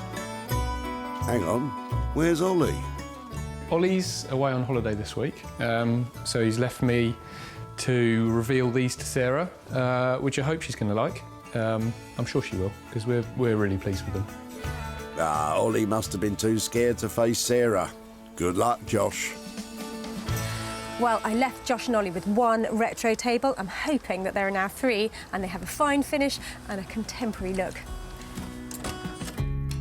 When Sarah saved the table, it was kidney-shaped and had lost its heart and soul. But now it's the centrepiece for a trio of stylish side tables. By simply giving the dated shape a modern makeover, it has given it a fresh appeal. Its 2 new friends have turned out equally as nice, with Ollie's tapered legs matching in both colour and style. The tabletops have been sanded and waxed and look so smooth you just want to reach out and touch them. They don't exactly nest, but do they fit together? Hello. Hey. Oh, wow, they're good. How are you doing? Yeah, I'm very well, thanks. Where's the one I chopped off? This That is the one, guy, yeah. isn't it? Mr. Middle. Fantastic. So a total remake. From the start, we always wanted to reshape it, so. And then we made a matching couple of friends for him. So what, a walnut one? Walnut and oh, what is it? I want to say oak. yeah. Lovely. Good knowledge. They look great together. Are you pleased with them? Yeah, I think so, yeah. They make a really nice set. OK, enough beating around the bush. It's the moment of truth. How snugly do they fit together? Uh-oh. Like a glove. Oh, they're so good, aren't they? Yes, they are. And now for the money. There was a rough budget of between £300 and £350 originally discussed. So, Josh, top end, low end? Somewhere in between? These are great. What's the money? Yeah, I think we'd be happy with 300. 300 quid? Fantastic too. Well done. Thank you. On trend and on the money. Magic. Really chuffed. Yeah, Sarah was obviously really pleased, so yeah, it all went really well. Well, aren't they fantastic? 1 tired table has made 3 fantastic items. Beautifully designed, beautifully created, and I'm really hoping they go off to new homes. Well, let's find out.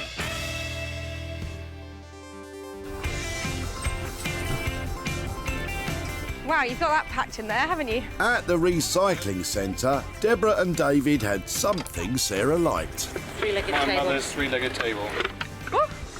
The table sadly had to go. She's downsizing.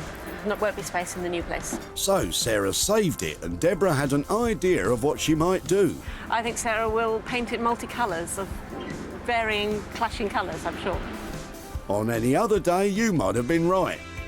But Josh and Ollie had other ideas. In fact, they did such a good job that all three sold to an interiors shop in Wokingham in Berkshire. And owner Georgina couldn't be happier. Absolutely love them. They are perfectly modern rustic. They're old meets new. They fit in with the style of our brand, and I think they're going to sell really, really quickly. Sarah's in Tadworth in Surrey to show Deborah and David their new look tables and hand over some cash. Hello. Hi, Deborah. How are you doing? Nice to see you. And you? Hello. David, Nice to are see you you again. well? We are both well, yes. Thank you. I'm here because your table, that sweet little table, I think was your mother's, is that right? Yes, that's right. Had to have something done to it. I couldn't see that go into the recycling centre. So did you have any thoughts about what could be done to update it? No idea. I rather thought you might put lots of coloured paint on it or something like that. I actually went to guys who are local to me called Josh and Ollie who specialise in making really fine furniture. So here's some pictures. Your table has inspired the creation of these tables. Oh, how nice is that? I like that. That's beautiful. They're nice. Do you like them? I think Yes, I that's do. amazing. It's really good. So do you think your mum would approve of what's happened Oh, to she you? certainly would, yeah. She Definitely, hated. she would. She didn't want to put anything in the dump. So they have actually sold to a shop in Wokingham, so I've got some profit here. There's £45 there Amazed for your table. That much for it. Thank you very much indeed. I was That is anticipating tremendous. about a fiver. Oh, well, I'm really pleased we managed to make a bit more than that. And is there something that you might do with that £45? I suspect it might go towards a new bookcase that she needs for her new flat. Oh, fantastic. Well, that's a great use for it, isn't it? Yes. Thank you for letting us have the table. Okay, thank Brilliant. you very much. Nice to see you. Nice to Thank see you you so again. much. Thank you. Bye-bye. Bye. Josh and Ollie's total costs for the three tables were £300. Sarah sold the lot for £345, leaving 45 quid to share with David's mum. Lovely. Sarah saved 3 items and did them proud. Once cherished possessions have been given the chance to be loved again. And there's a little less waste in the world. 3 tip-bound items have been transformed and given a whole new lease of life. Who'd have thought that was possible from a load of old rubbish?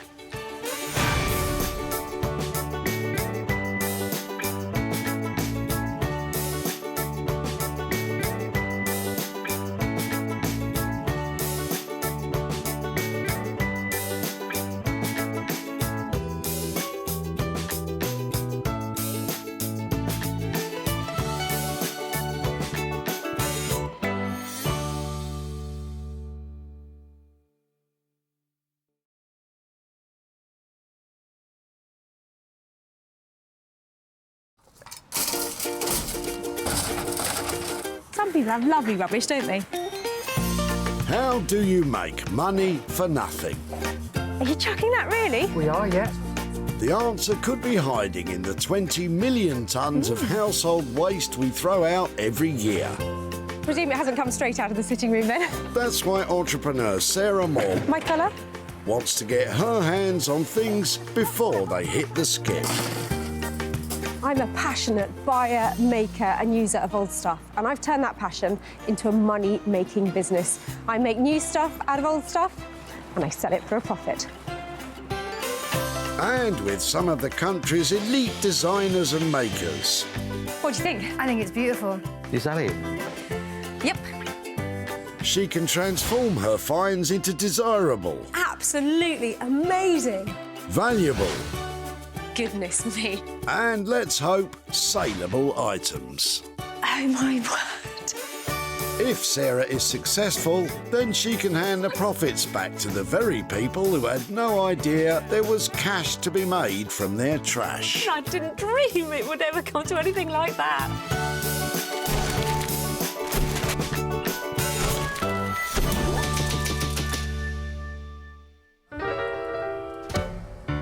Welcome to Whitley Recycling Centre. A hustling and bustling hive of activity where Sarah's on a mission to turn your trash into hard cash. Well, it's looking like it's going to be an absolute scorcher. I'm after some hot stuff to turn a cool profit. But before you make a beeline for your local tip, take note. Sarah's been given special permission Anything exciting? to seek out 3 items They're nice and solid, aren't they? that she can reclaim, revitalise and sell on for a profit. First to get Sarah's attention is Michael, who has a van load of furniture cast-offs. Look at that stuff. Hi there. Hello. Gil, your rubbish is classy. Well, it's not mine. It's my dear friend Rita. She's moving house and she's going to a slightly smaller place, and this was really in her shed. So what do you reckon, 1930, something like that? No idea. I'm not an expert. She told me it's an heirloom. Right. So, you know, she's had it since she was a girl. Yep. And she was born, I'd like to tell you. In which decade, roughly? You know, we're about the 1930s. 30s, that's what I was going to say. Yeah, It looks to me 20s, 30s shape, yes. that lovely little sort of shell shape back to it. It's instantly recognisable as being a period thing, and that makes it saleable because people who have houses full of 1930s stuff want chairs like that to go in it. So I think it's brilliant. can I take that away and see if I can do something with it? I'm sure she would say yes. I'm going to say yes, because I thought it was lovely. I found it behind a lot of rubbish. I pulled off plastic bags, and there it was, and I thought, how sweet. I would love to take that away, but can I come and find you, or you and Rita, maybe? I would love to say. I'm sure she'd be delighted to meet you. Fantastic. Well, it's so hot. I'm going to say thank you so much, and I'm going to take it away, and I'm going to come and find you. It's Brilliant. all Have a yours. lovely afternoon. Thank well you done for helping very out. much. Thank you. A cracking first find. Well, Michael, any thoughts on what might happen to the chair? Frankly, I have no idea whatsoever, but I'm sure from what I hear of Sarah, she will do wonders with it, and it will look absolutely fabulous. That much I can say, and I'm sure that Rita will be absolutely delighted. Good man. No pressure, Sarah. Well, the acid test, you've got to sit on them, haven't you?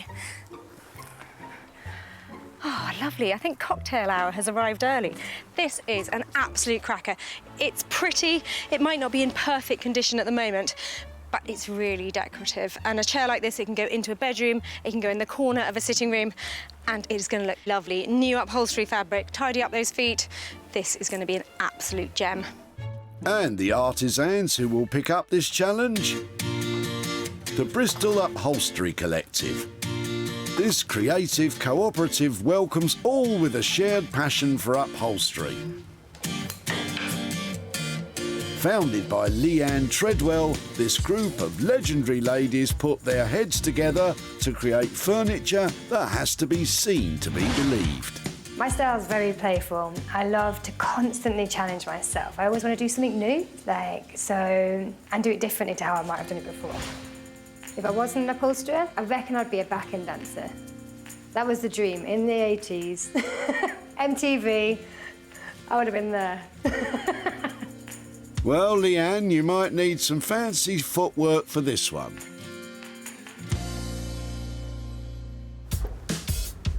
That's one item nicely tucked away, and while Sarah keeps a sharp eye on the rubbish... What's that? Her nose is sniffing out the sweet smell of success. I'd like to stand here all day doing this, but there's rubbish to find. Correct, Sarah. No time to hang about. Hi there. Unless, of course, you used to be a hat, a coat or a scarf in Claire's household. Hi there. Oh, hello. You clearing out? I am indeed, yes. Old wardrobe or something?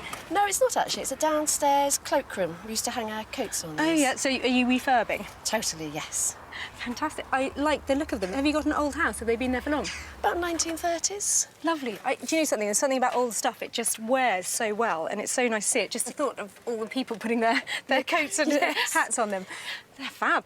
So you're chucking them out? We are, yes. We've actually just had a new boot room built, so I want all of the coats out of the cloakroom. So this has all come down. Lovely old things. It'd be great to stop those going into the wood skip. A nice mishmash as well, isn't there? Yeah, oh look, yeah, the one on the end is lovely. Very Yes. sweet. Is this something that I might be able to take away and reuse? Yeah, I'd be delighted if you could, yes. If I could do something with them, can I come and find you and show you what I've done with it? I would love you to, absolutely.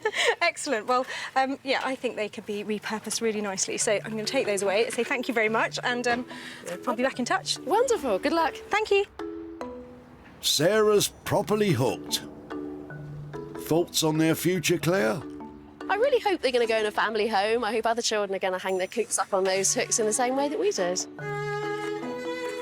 loads of hooks here, so I think definitely worth saving. A bit smaller than the usual stuff that I take away, but I like the fact, I think they're 1930s. Somebody else has had a really good go and repainted around them a load of times. So they've been loved before, and I think we should love them again. And I know exactly who to take them to. And the man to hang her hopes on, Bruce Forsyth. Bruce and his magnificent beard hail from New Jersey in the USA. His passion is wood in all of its shapes and sizes. My personality is reflected in my work by trying to do things unique and trying to have my work reflect that. I don't look what other people are making. I try to just do my own thing. I love working with salvage pieces. I think the transformation is the best part. To take something no one sees any value in, and you put value in it. And I love being a part of that. Well, Bruce, you might have your work cut out adding value to what Sarah's bringing you.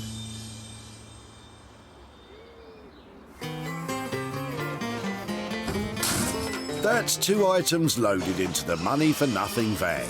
It's time for Sarah to search for her own pound-making project. And she's promoting the health benefits of recycling while she waits. Keep going, it's good fitness. You don't have to go to the gym if you've been to the tip. Let's hope Paul's got some rubbish that's fit for a makeover. What's that? It's a coffee table. Right. Belonged to my mother-in-law. OK. And she was brought up by her aunt, who was married to a Russian. Right. He was one of the White Russians who was, in fact, the financier to the Tsar. Wow, he was well connected then. Yeah, So, yeah, and that's where it came from, but it's been knocked about a bit over the years, as you can see, I'm afraid. So it's a bit on its last legs. it looks unfamiliar. It's not something that I'm sensing is English. I don't know about the decoration on it or anything, that it just looks really interesting, but I'm not sure what I'm looking at. So no, well, I'm afraid I can't help you because I don't know either. But I think, you know, she treasured it, and we always associate it with her. But I don't really know its origins, I'm afraid. I just love the fact it's got that detail on it. Yeah, it's quite pretty, isn't it? So you just chucking it out? You've had enough of it? I was going to, yeah, because, you know, didn't know what to do with it. I think it's just the kind of thing that'd be worth having a closer look at to see if any of it can be salvaged or remodelled or something like that. Good. Is that something I could take away rather than you? Of course, yeah. My wife would be delighted because she, you know, she's got some sentimental value. I had to sort of almost wrestle it off her time. Well, it's difficult when things are in the kind of condition that you don't want in the middle of your sitting room. Then you sort of wonder what to do with it, don't you? Yeah. So I think what you do is you give it to me, and you let me do something with it. And if I can manage to restore it or remake it into something, can I come? Perfect. It's yours. And can I come and find you and show you what I've done with it? Yeah. Well, that'd be good. Yeah, that'd be really cool. That's very kind of you, sir. What do you think Sarah has in store for it? No idea. Because it's very scruffy, I'm afraid. It's really scruffy, so I don't know. She might use it as firewood. Well, this table is just the perfect example of why it's such fun to spend a day at the recycling centre. I've never seen anything like it before. I've got no idea who made it or how old it is, but I just know that when it was first made, it would have been absolutely gorgeous. So I'm going to take a chance on this one, rescue it, see if there's something to be done with it, and hopefully come back and show Paul something that just looks, well, a lot more exciting than this. There it is then, 3 items found. Leanne and the gang will swing into action with the Art Deco chair. Bruce will be hooked up with the coat racks. And Sarah will be rushing home to tackle the table. Well, it has been an absolute scorcher here today. Whitley has been on fire, but I've gathered great items and I know exactly which direction to take them in. It's onwards and upwards.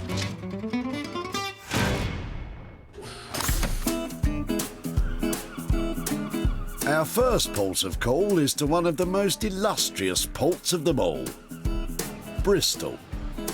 Some of the most famous voyages in the world have started out from this historic city. But sailing into town today is a new journey for our Bristol Upholstery team. How are you feeling, Leanne? So Sarah's on her way. I'm really excited to see what she's bringing in this time. Usually it's something that we can let our imaginations run wild on. So let's just wait and see. Well, my sweet little tub chair has travelled well to Bristol, and I'm hoping the Bristol girls can give it a proper update. At the moment, it's looking really sad. Oh, poor little tub chair. Here's hoping Leanne can turn that frown upside down. What do you reckon to this little number? Wheeling in. How you doing? Nice to see you. Good, nice to see you. Should we have a look at it? Yeah, Do you let's want to pop get it it up up. with me? Thank you. Hold on, let me get rid of the skateboard. There. What do you think? Very cute.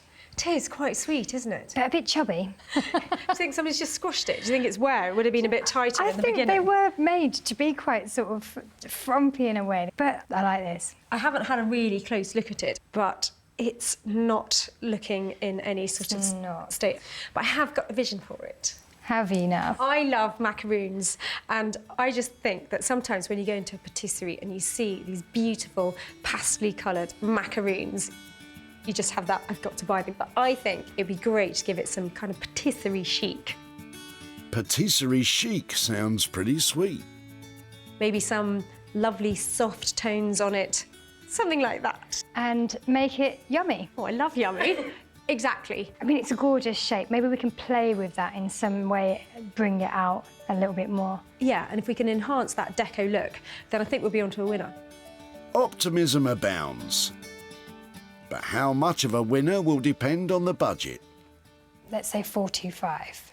OK, How does that sound? That's fine. I think any more than that, I'm going to struggle to make a lot of profit on it just because it's so small. So see how you get on. And, yeah, give me a shout when my macaroons are done. Great, I will do.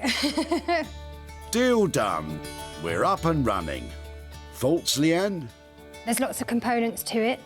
I really want to look inside and see what this framework's saying. There's a lot actually to figure out. It could be quite a challenge to really transform it and make it delicious. And with a tasty budget of £425, it leaves very little macaroon for error.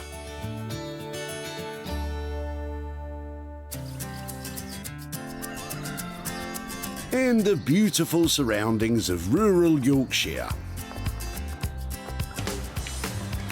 Bruce has taken delivery of the cast-off coat hooks. How are you feeling about them, Bruce? I don't think it's bad. I think there's some potential here. I really do. Waiting to hear what Sarah says. I'm thinking maybe a light fixture, possibly a coat rack. Bruce has one or two ideas. Time for Sarah to share her thoughts. Hi, Sarah. How you doing? Yeah, really well. Now tell me, have a little package of coat hooks arrived for you? Yes, it has. What do you think of them? Honestly, it's just a little set of coat hooks. I don't know how much we can do with it other than make me a floor standing rack. I don't have too many ideas what your ideas were. That is pretty much where I got to. Okay. I was thinking like some kind of citadel. Something like that, yeah. Clean, but interesting. So it's to be a freestanding coat stand with a citadel or fortress-style design. What's the budget? Say about £150 for materials and labor. That sounds amazing. At that price, there's some meat on the bone to make a profit, so just go for it and hope you have fun. Thank you so much. Talk to you soon. Bye. Bye-bye. An imposing freestanding coat stand it is then. Happy, Bruce? It was great speaking to Sarah. She had a wonderful idea, and we're going to go with it. I'm going to put some artistic flair on this thing and really do something with, honestly, a very basic set of hooks. Bruce is bringing his American optimism, and he may need every ounce of it on this project. Time to break out the pencil and paper. What's the plan, Bruce? So what I'm thinking before I start here is I'm thinking 2 coat racks for the small hooks and some wall-mounted pieces of wood for the larger hooks. We're going to do modern design for this. For the smaller coat hooks, Bruce will build a freestanding coat stand with a hint of Sarah's citadel theme. Okay, so that's kind of the general design, and the hooks will go here on the ends. There we go. Sounds ambitious and looks a bit scary. But with a budget of £150, let's hope Bruce will be able to hang tough on this task.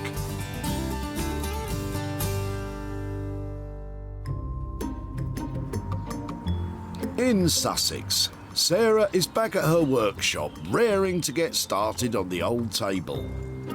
She's done some digging and believes that the design on the top may have originated from the Orient. In its heyday, this would have been the most amazing piece of furniture. It would have been really expensive, vibrant, beautifully made. and the centre of a room. But right now, it has no redeeming features. It's broken, somebody's had a really bad go at mending it several times, and there's nothing appealing about it. Apart from these tiny birds, just a little bit left here that I think definitely worth saving. So the first thing I'm going to do is polish it up a bit, see if I can bring out the last of these details, and then make a plan for putting them back into use. Sarah is using an emulsion made of beeswax and turpentine, applied with a healthy measure of that old reliable. Well, I think this is going to be all about the elbow grease, because projects like this, you just need to keep going at it. There's layers of dirt on here. Sarah's mighty polish has delivered good results. Time for the next step, Bramble? Who knows how to get these off? With a bit more than elbow grease, I'm afraid, Sarah. Well, I can't cut the top until I've got the legs off. And it looks like somebody has screwed and glued and filled them. Complain, complain, complain.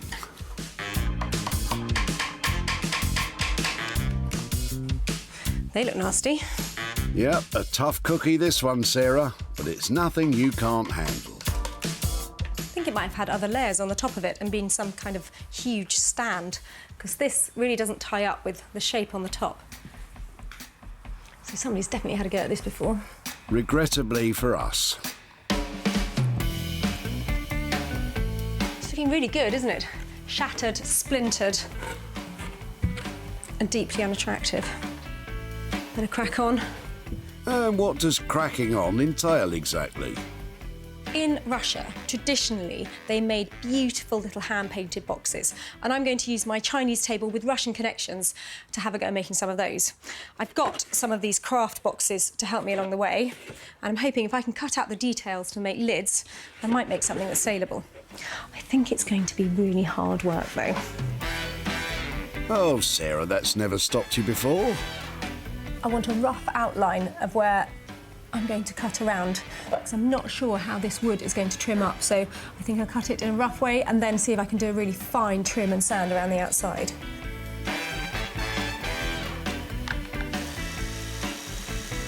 Well, it's cutting quite well. No going back now.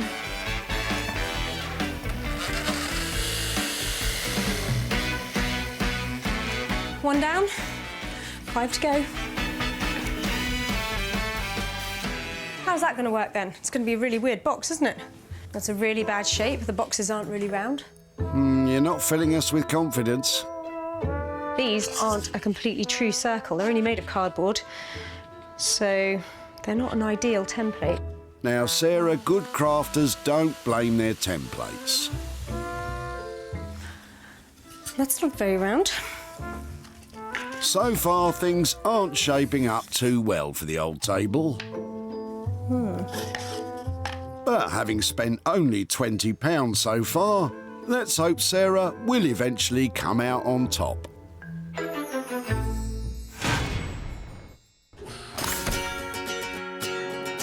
In the beautiful city of Bristol, Leanne and her team are about to get started on the Art Deco style chair.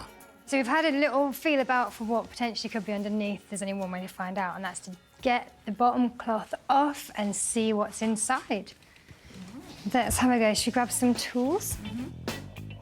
Oh yes, grab some tools and start ripping. I don't like this leg anyway. You heard the lady. Take a walk, leg. Or should I say, hop it. What lies beneath the material will play an important part in the direction of the restoration. Yep, it is a metal frame. This is good news for the girls. Certainly no chance of woodworm, and a nice sturdy base to build on. We found a load of wadding. This stuff has been packing out this area that covers the springs, and then this is coir, which is the layer that sits on top of the springs so you don't feel the metal when you're sat down. It's really old. It definitely needs rebuilding, so we just got to get on with it. So the chair needs to be stripped back to basics, and it looks as if all that unpicking might take a while. If it's time you need, ladies, you shall have it.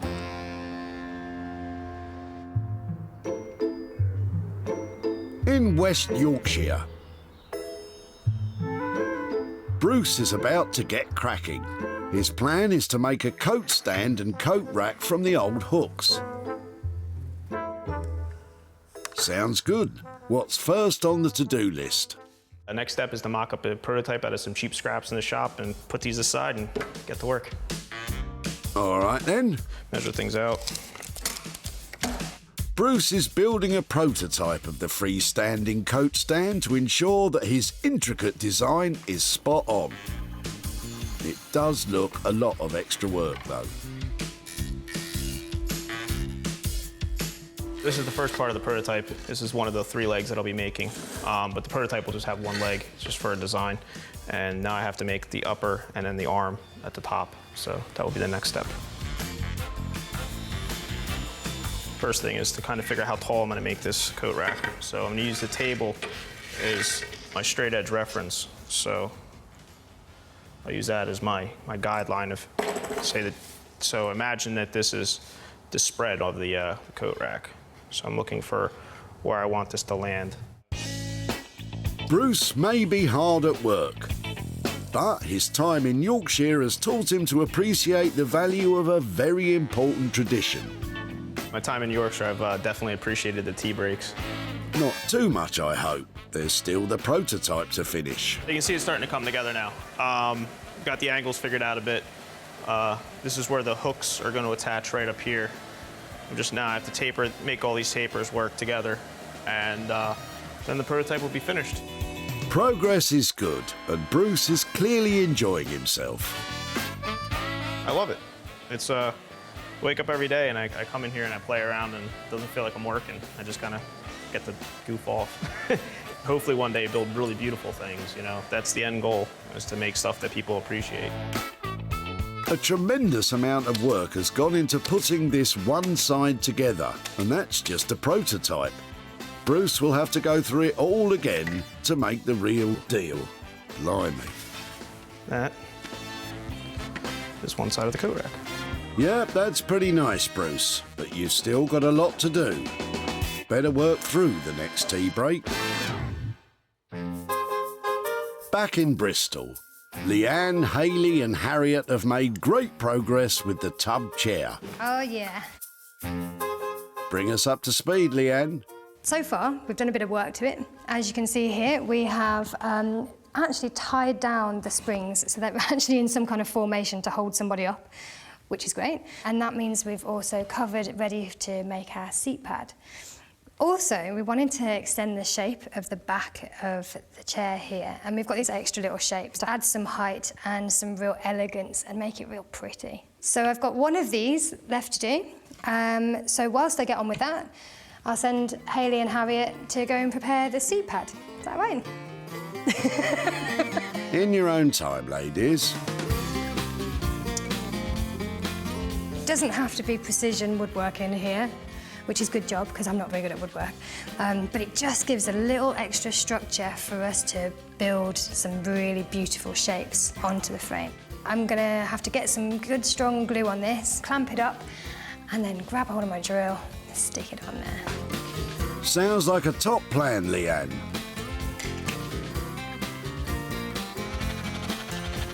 Over in Harriet's corner, some precision cutting is taking place.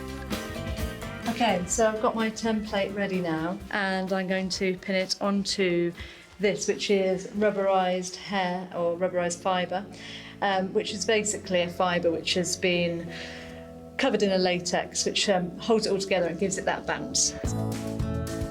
Love your work, Harriet. Carry on. As for the third member of Team Bristol, give us the lowdown, please, Hayley. I'm going to put some webbing on the back to give it a little bit more structure where it's now just empty space, so something for the foam to sit against. A lot of effort has gone into renewing this old chair, and with its recovery still in the distant yonder, have all the extra hours added extra numbers to the budget.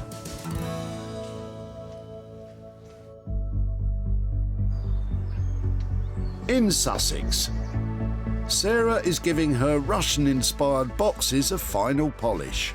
Well, I've made some boxes, but are they going to sell? When Sarah uncovered it, this table was faded, broken and ready for the skip.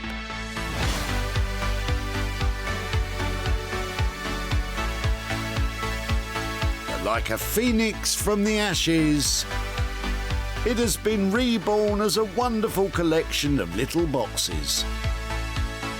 Sarah cut out and sanded down cylindrical sections of the tabletop and transformed them into box lids by adding a collar of luxury leather. The cardboard craft boxes were given a fresh new finish with a covering of walnut veneer, giving them a lustre to match the classy finish of the lids. Well, I have saved the best bits of that little table and I've added veneer and luxury leather to create some really useful boxes. Will they find new homes? Your guess is as good as mine. When Sarah met him at the recycling centre, Paul wasn't feeling too optimistic about the table's future. It's really scruffy, so I don't know. She might use it as firewood. Thankfully, it didn't come to that, Paul. Sarah had an ambitious plan for the table, and she's come up trumps once again. Sarah took some pretty pictures, uploaded them to social media, and unsurprisingly, all of the boxes were snapped up. Now Sarah's off to visit Paul to hand over the profit. Hello. Paul, hi there. Hi, nice to see you. How are you? I'm very well, how are you? Yes, very well. So I saw you getting rid of quite a few bits and pieces because of relocation. How's it all going? It's going fine. It's going fine. We complete in a couple of weeks' time. Right. And, you know, we've got a lot less stuff now than we did have because most of it's in the tip. So I think it had been in your wife's family for quite some time, hadn't it? It had. It was owned by her great-uncle, who was from Russia originally and moved to Paris, and I think that's where he bought it from. Well, I think it was probably a Chinese table, but I decided to use the inspiration of its Russian connections to make something out of it. OK, OK. Any idea what it might be? No idea. No idea. Well, actually, Russians, I think, are famous for producing beautiful boxes with decoration on the top. Right. So I used the top of your table to create these. Wow, look at that. So how clever is that? All those lovely bits on the table that had that design left on them, I cut them out and I turned them into gift boxes. Brilliant. Look at that. That's really clever. What do you think? Really good. Yeah, really clever. I never thought of that. Well, I tried to introduce some luxury materials. They've got some leather and some walnut to go with those beautiful images on the top. And then I put pictures of them up on social media to see if anybody fancied them. So I'm pleased to say they've got a £90 profit here for you. Is that right? Really? Yeah. Thank you. That's amazing. An absolute pleasure. I always put people on the spot on the doorstep. Yeah. Is there something you might spend that money on? Does anything spring to mind? Well, I think I'll give it to my wife, Caroline, as it was her great-uncle's table, and she handles the money anyway, so it's for her. Fantastic. Well, I'm so pleased that we managed to save your table. I think it's so clever what you did, too. I think it's great. It's so imaginative. Well, thank you very much. Well, I hope you enjoy that, spending that money, whatever it might be on. Thank you very much.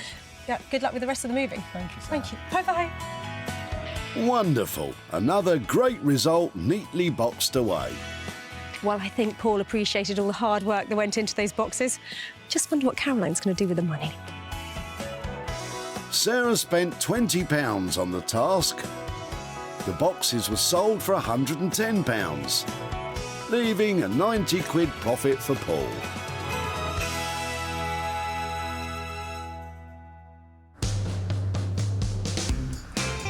In beautiful Bristol, Leanne is giving the Art Deco tub chair the once-over before Sarah's arrival. This project was really great.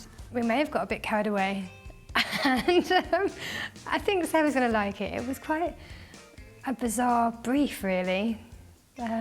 Macaroons. Well, I'm back to pick up the Deco chair. It had lost its charms before, but I'm hoping the girls have made it into something really magical.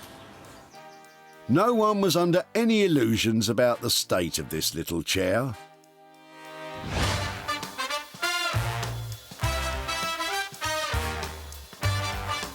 But that was before our Bristol magicians cast their spell on it. Leanne and her team have given it a bold new look. Adding to the frame, they have enhanced the original shape and style. And they haven't held back on the upholstery either.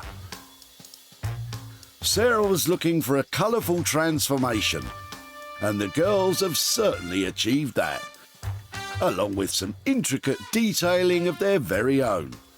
And the chair complies with current UK fire safety standards.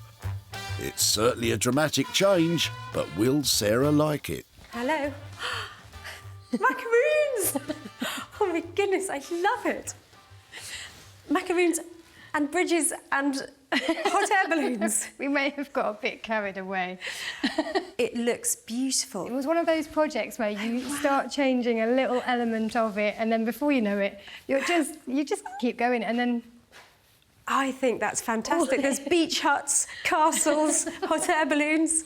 Really beautiful. It's great, isn't it?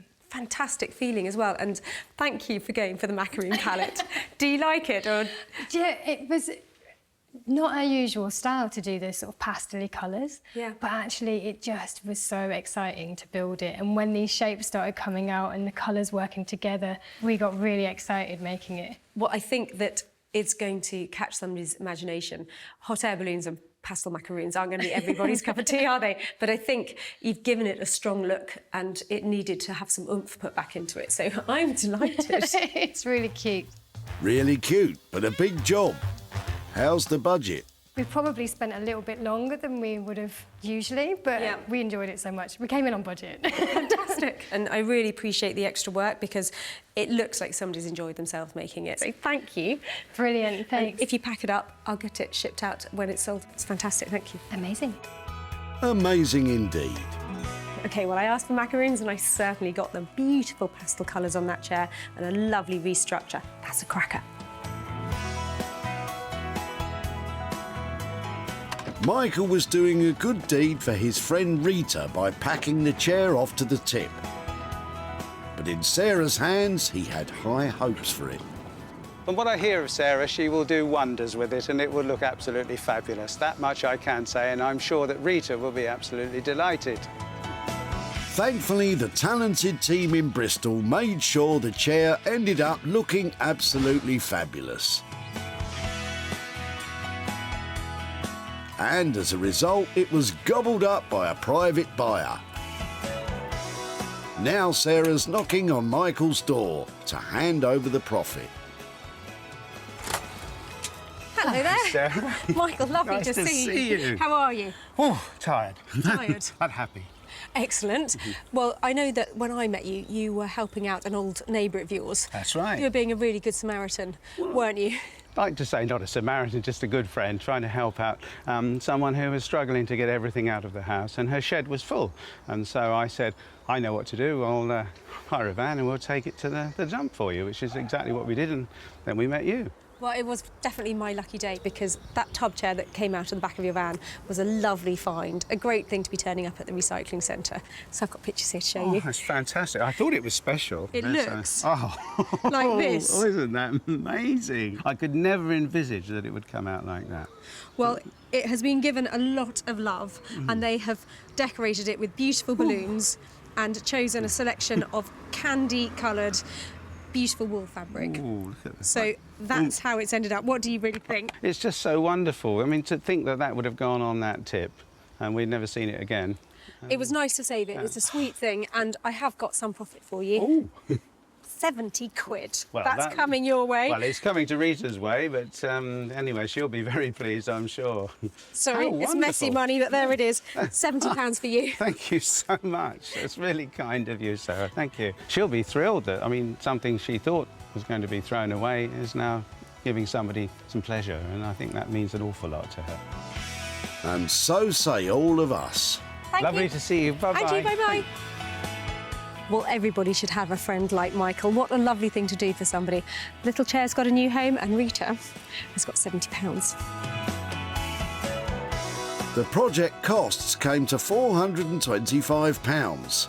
The chair was sold for £495, leaving a £70 profit for Rita.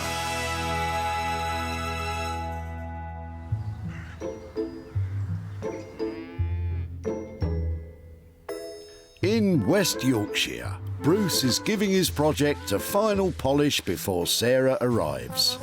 Sarah's on her way. She didn't give me much to work with, but I hope she likes what I made her. It's time to find out, Bruce. Well, Bruce has got a fantastic sense of design, great taste and an amazing skill set. And boy, is he going to need all of that stuff, because those coat hooks, well, they had nothing good about them, did they?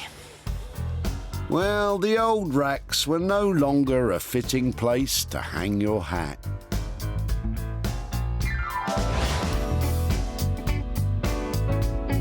But now, Bruce has crafted a sleek and contemporary coat stand and 2 stylish coat racks.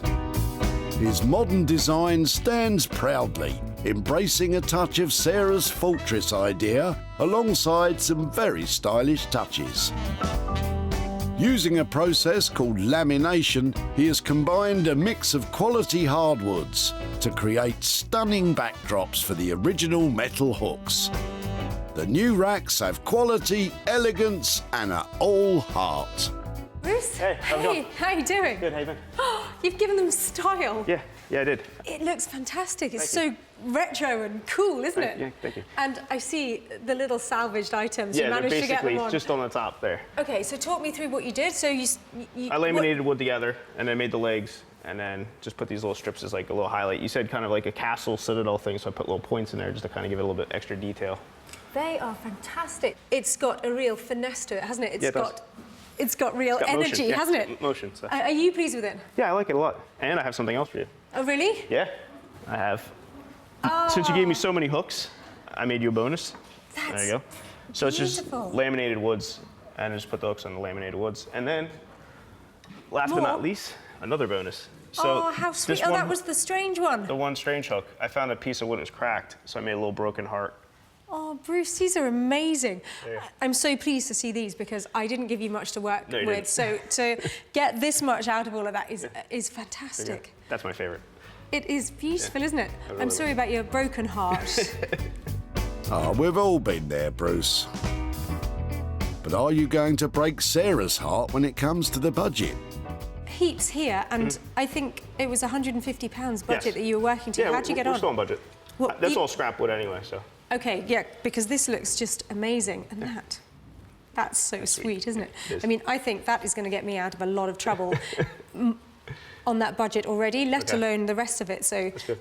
that's a fantastic result for me. Awesome. You've managed to inject some style and some class into what was definitely leftover material. Thank you. It was, in the end, it turned out pretty good. I'm happy with it, actually. I bet you are. I mean, as a Little package. yeah, whole package is really, really beautiful. No problem, thank you. Great finish too. Well, I'm going to say thank you so much, and I'll see if I Your get them arms are sold. full. Yeah, Thank you, good luck. I'll be back for that. Okay, sounds good. So Sarah loved the items, and she enjoyed the bonus. It was a nice surprise, and it was nice to see her expression when I pulled them out. Well, Bruce certainly put all his skills to good use. This lot is amazing, inspired by a few reclaimed items. I've got a whole range here.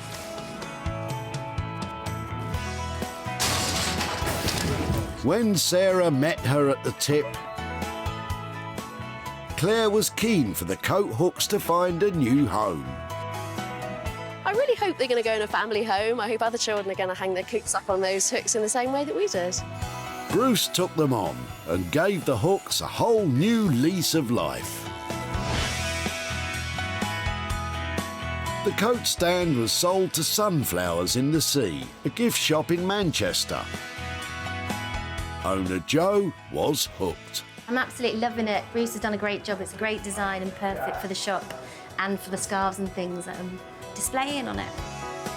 And the 2 coat racks were also sold, both going to private buyers. Now Sarah's on her way to visit Claire to hand over the profit. Hi there. Hello, Sarah. Nice to see you Lovely again. to How see are you. you? Sorry about the dog. That's all right. Love dogs. So your coat hooks, they actually went to a great maker called Bruce, and he's got a really lovely, quirky way of working with things. So here's how they ended up. Oh, wow, I love the wood. It's beautiful. So he sandwiched lots of different woods together to make that. He also made Stunning. a That is stand-up. really stunning. And finally, he's also made That's lovely. a heart. He's done well, and they have actually gone off to some places, so I've got money for you as well. Wow. I've got £100 here for That's your old amazing. coats. That's absolutely amazing. Goodness. Wow. Any thoughts about what you might do with the money? Yes, I was thinking, we do actually use the Milford tip a lot, and the guys there are so incredibly helpful. They're always helping me sort things, lift things, so we thought we could give it to them and they can just put it towards their next social, their next night out together. Perfect. Lovely to catch Very up. nice Thank to you ever see so you much, again. Claire. Okay, bye-bye. Pleasure. Goodbye. Well, I think Bruce did really well there. He added his own unique style to those hooks, and Claire is definitely going to be the most popular person at the recycling centre. It cost £150 to transform the hooks. They all sold for a combined total of £250, leaving Claire with a profit of £100.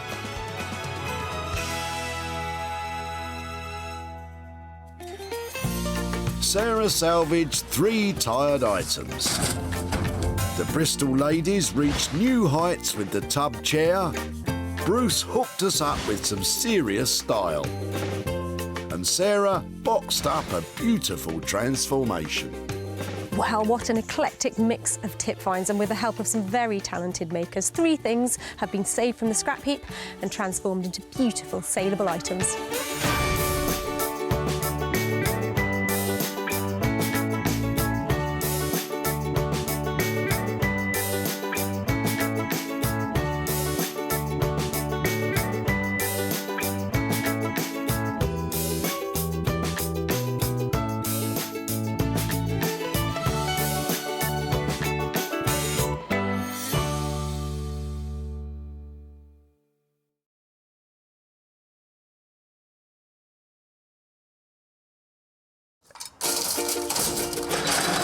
Ooh, this looks interesting. How do you make money for nothing? There's loads of metal-y goodness in here. The answer could be hiding in the 20 million tonnes of household waste we throw out every year. The moths have been at this, Tony. Yes, they have. That's why entrepreneur E.J. Osborne I like to call this industrial chic. wants to get his hands on things before they hit the skip. I'm a designer and maker with an obsession for getting crafty with cast-offs, and I've turned my passion into a business. I take the old, turn it into the new, and sell it for a profit. And with some of the country's elite designers and makers, It needs to be given some happiness. It does. I don't have a choice, do I? No, you don't. I'm sorry, Neil. he can transform his finds into desirable, Wow, oh my goodness. valuable, Can I touch them? you can touch a Phil, and let's hope saleable items. Oh my goodness! If EJ is successful, then he can hand the profits back to the very people who had no idea there was cash to be made from their trash. That's fantastic.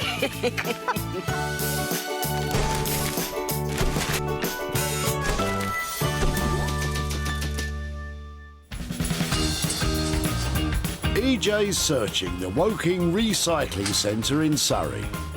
Well, the cars are flooding in and the rubbish is piling up. Now, all I have to do is save it before it ends up in there. There's plenty for EJ to get his teeth into. Oh, this looks exciting. And he's been given special permission to search and salvage. The pressure's on to find any old iron.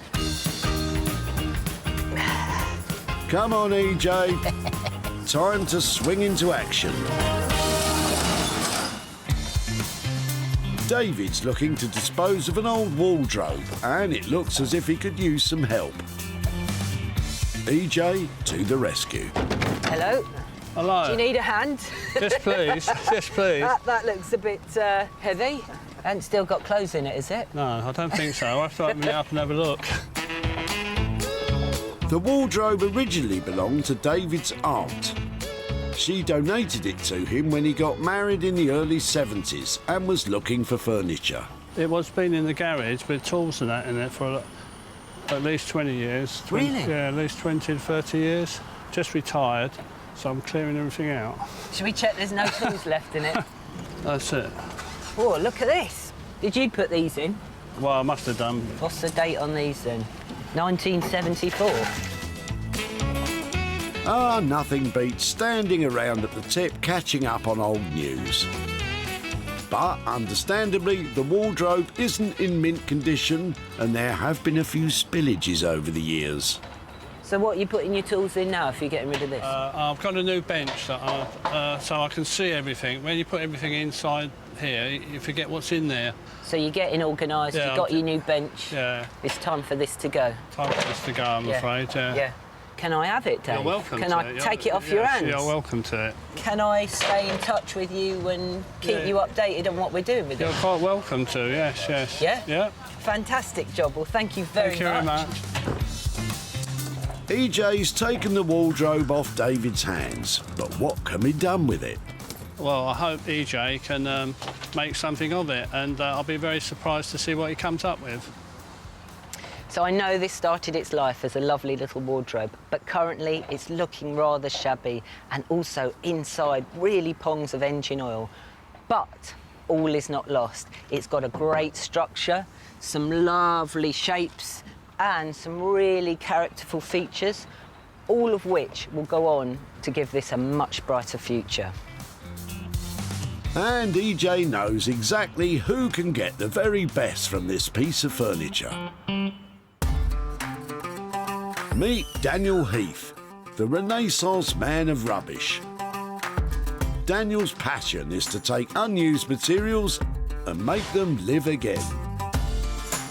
It's always really satisfying to take something that's going to be someone's junk, it's going to be thrown away, it's going to essentially end its life, and then to give it another lease of life. Not only the fact that you're able to stop it from going to landfill, but the fact that it's still got something to give and you're managing to tease it out of that item, that's really quite fun. Daniel is a master craftsman, but it's going to take every trick in the trade to put a smile back on this wardrobe.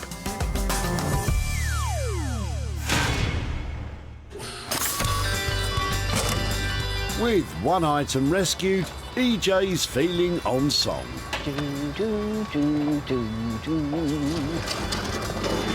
Matt and his friend James are also making a tuneless racket. Sorry, EJ, but this leather suite could be sweet music for an upcycler like EJ. All right, guys, what's happening here then? This looks interesting. Busy? All right. Yeah, what's happening then? Just unloaded this old sofa. A few other bits. It's, not in the best shape. It looks like it does a lot of things. Up and down, round and round, back and forth. That's fully reclines. Yeah. Electric. Speakers. Okay. Speakers. Why, do you want it? It's got potential for you. I think I can do something with this. What are you going to do with that then? Don't know yet. I've got a few ideas. It looks like it's had a lot of good use. I've got three little kids, they could jump the guts out of it. Yeah, I've seen a bit of cereal down the side there. Yeah. So what are you replacing it with? I've got a new sofa now. Okay. Something no, different? Not as flash as this. Okay. Standard Yeah. grey sofa. Yeah. So can I take them off you? We'll let you have it cheap. Yeah? Free? Yeah, you can have them. Take them. Fantastic. So if I manage to do something with these, can I stay in contact with you and show you what I've done? Yeah, cool. Wicked. Thank you very much, Right, chaps. no worries. No worries. Yeah. The sofa cost Matt a pretty penny when he bought it 7 years ago. But what future does he think it has? Don't know, make another sofa, maybe recover them. I don't know, something like that. As always, what I really love about this kind of thing is we've got a material in abundance. There's loads of it, and I'm really excited because I'm pretty sure we can do amazing things with this. EJ's betting he knows the very person to take on this challenge. And it's not a furniture maker. If you want a bag, then go see Neil Ragg. From scrap into satchels and rags into bags, Neil is your man. Neil utilises tough and rugged materials destined for the dump and transforms them into one-of-a-kind carry-alls that will last a lifetime. The sewing has really just come from a necessity to make something better, and then it became all-consuming, really, and everything I do is sewn. I think the reason I use the salvage materials is just because it's, I don't know, it makes it harder for myself. but in some way, that's more rewarding. Neil has made bags from the most unlikely sources. But what will he think when EJ dumps this on his doorstep?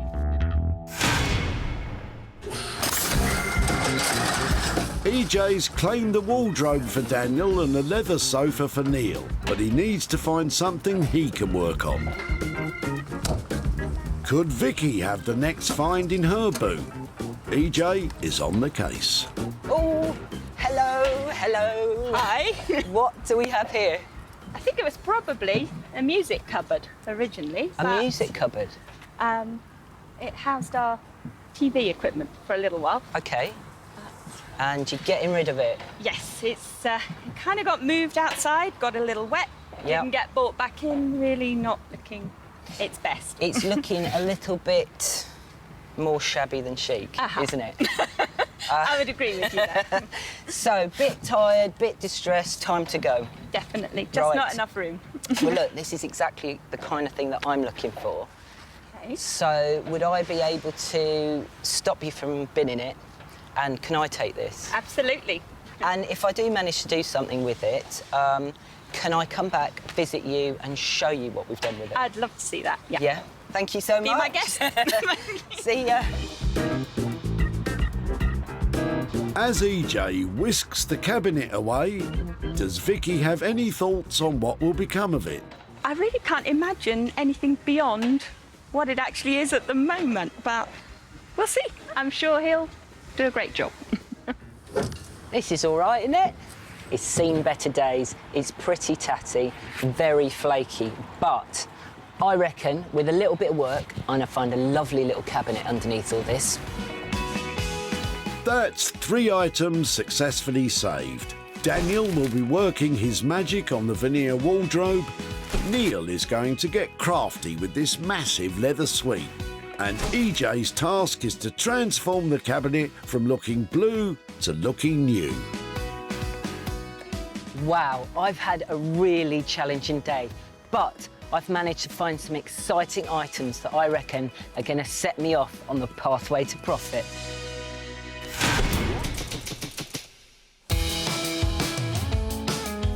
London's East End is a hotbed of creative crafters, and EJ is meeting up with furniture specialist Daniel. I hope it's something nice, and I hope he understands what my capabilities are as well here in this studio, so we shall see. So, what do you think of this then? Can I have a look inside? Yeah, let's open it up. Oh. It's looking a bit grimy inside. A bit. 1974, there we go. It had a load of tools in it. Yeah, it looks like it. It's very greasy and very oily. Oily, greasy, and it looks as if a fish supper's been sitting there. Yuck. Anyway, EJ, what's the plan? What I'm thinking is that we make this into kind of like a dining room cabinet, some like, you know, somewhere where you can put glasses, plates, maybe like some wine, some kind of, maybe like some liqueurs, something like that. Yeah, it's quite good. Although it's got some really nice little details. Yeah, I really like these kind of... Yeah. So if we can utilise, I don't know, maybe utilise something. Yeah, or even, you know, to replace them with something relevant to what's going on the shelves. Yeah. These boys certainly can wax lyrical when they put their minds to it. And the outside, make this say, open me. Like, Yeah. So something really jazzy and vibrant and with a bit of pop. I can print something on these doors because they're flat. I'll have to take everything off, but we can make this inviting statement, or this really, you know, kind of, you know, we can make it really something on the front there. For something as exciting as this, I need to pin you down for a price. Well, I think it needs a lot of work. And it probably doesn't need a lot spending on it because of the structure is fine. But it's going to be all of that labour, sanding and lining and all of that. So I think, to cover it, to be on the safe side, I think 600. Great, I like the sound of that. Excellent. You got a deal, and I'm going to leave you to get on with it. Thanks very much. Take care of her. I will enjoy. Yeah. Thank See you later. Cheers. Oh my goodness.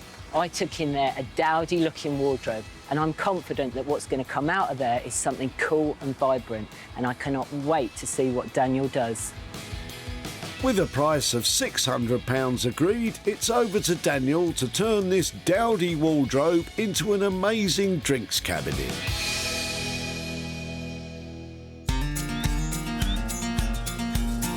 The Buckinghamshire town of Marlow has plenty to offer the river enthusiast. Cruising, rowing, angling, or simply meandering along the banks of the Thames. But EJ's too busy to be messing about on the river.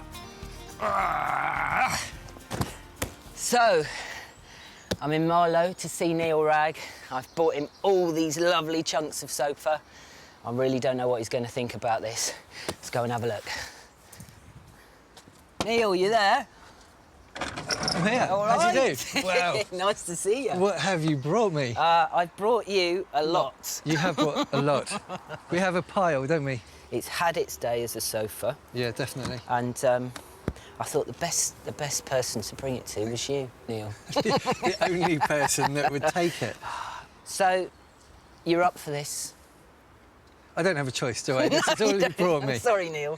I asked you, but I'm actually telling you to take this. Should we get the kettle on and have a chat about what's going to happen? Yeah, I need to sit down. Yeah, come on. Yeah, get it in the garden quick, before the council come round and throw it all in the back of a skip. And all this manual labour gives EJ a chance to figure out how to sell his idea to Neil. How about rucksacks? I think rucksacks would work. Yeah? First thought is we've got enough leather. I know to make one. I haven't really checked. I hope so. How many? Looks like there's a lot of leather, but a lot of it is ripped and torn. Yeah. And very mucky. The problem I have with black leather is it's very serious. It's very moody. Can we inject a bit of fun into that, a bit of action, not just black leather? Yeah, we can. Some sort of bright colour, you think? Yeah. OK. With all that in mind, yes. Can we talk about a budget? I think 2 bags, two leather rucksacks, because we're going to keep it to the front leather. OK. So two rucksacks, and if we are looking at doing them for, say, £120 each to you, yeah, we'll certainly be able to get rid of them. Yeah, I like the sound of that, Neil. That is a deal. Good luck. Bye. Wow. Neil's really got his work cut out for him with those big bits of leather sofa. But I tell you what, I cannot wait to come back and see them transformed into 2 rucksacks. Neil's agreed to make 2 rucksacks for £240. But to keep EJ happy, he'll need to inject a splash of colour.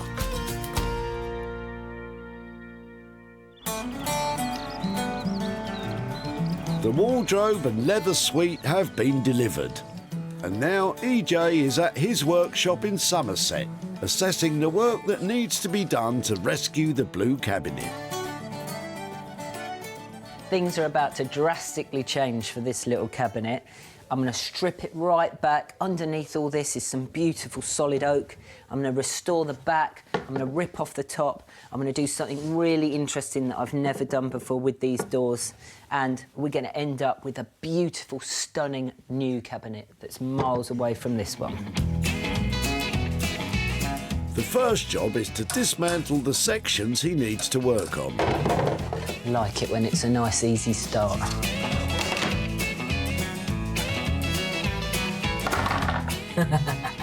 Smells nice. Sounds nice. EJ's checklist for old furniture. 1, does it smell nice?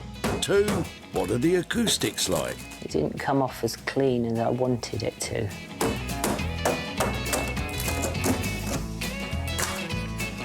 Destruction complete, EJ is now taking off the paint.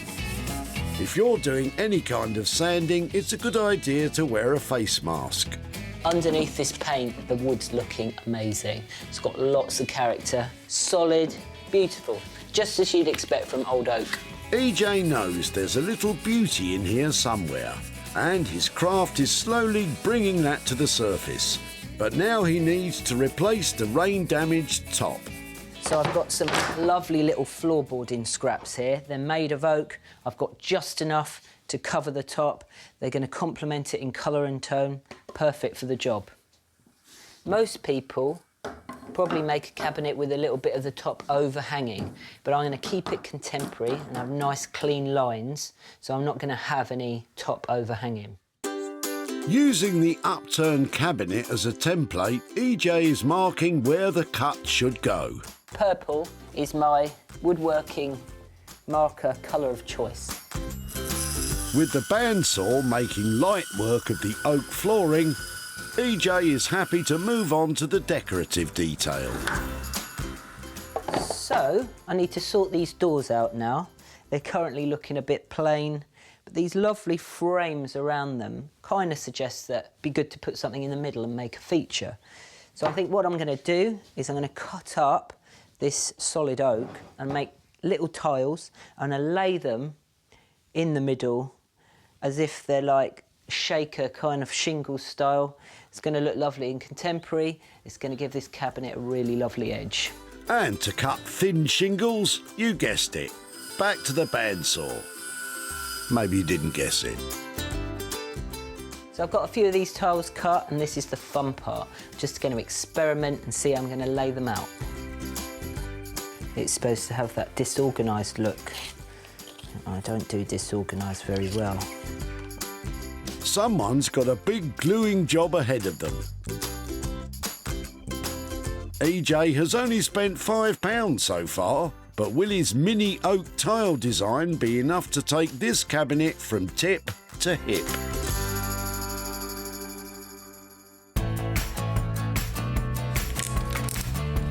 In East London, Daniel's starting work on the wardrobe. The first in a long list of tasks is to sand down the doors. It's quite risky because I really want to sand out these scratches and take off the surface varnish. But if I sand too much, I'll go through the veneer and I'll lose all of the grain of the wood. So I've got a really high grit sanding pad on the sander. So hopefully it'll just take enough off, but we just never know really. So I shall find out. Good luck, Daniel. I can hardly bear to watch. It's worth mentioning that if you're sanding old wooden furniture, you should wear a mask and, if possible, take it outdoors. It does make a mess. That's really coming up lovely. The grain on the veneer looks great underneath. The sandpaper's taken enough away of the surface without going through to the wood underneath, and we've taken out all of the scratches on that surface as well. Doors sanded, Daniel is free to concentrate on the wardrobe carcass. The back of the wardrobe is in a real state, so my best bet is to actually just tear it out and replace it with a new piece of sheet material. I have to be really careful not to break the wardrobe into little pieces at this point. Easier said than done. Okay, great. The wardrobe has survived, just, and Daniel is now staining the exterior. I've cleaned all the inside as much as I can at the moment, and because I've had to use quite a lot of liquid, it's sort of drying.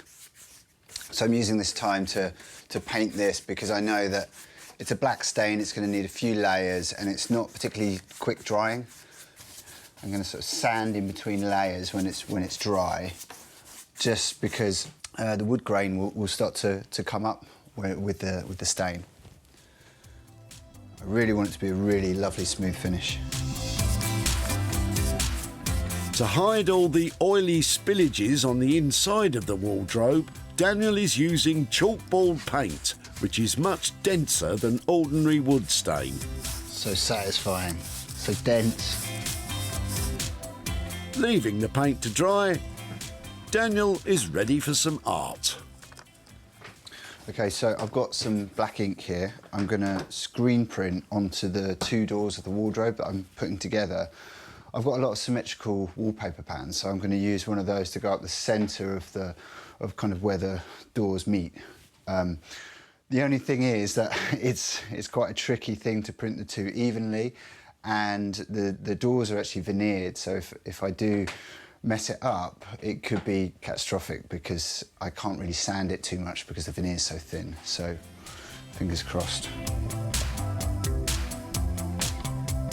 This is the critical moment. If his screen printing doesn't work out, Daniel might find another use for the wardrobe as a hiding place when EJ returns.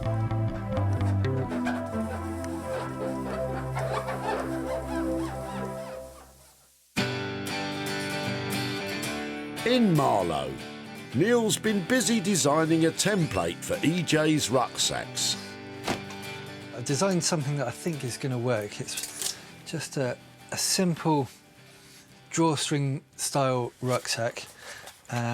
This is my pattern to cut the leather off.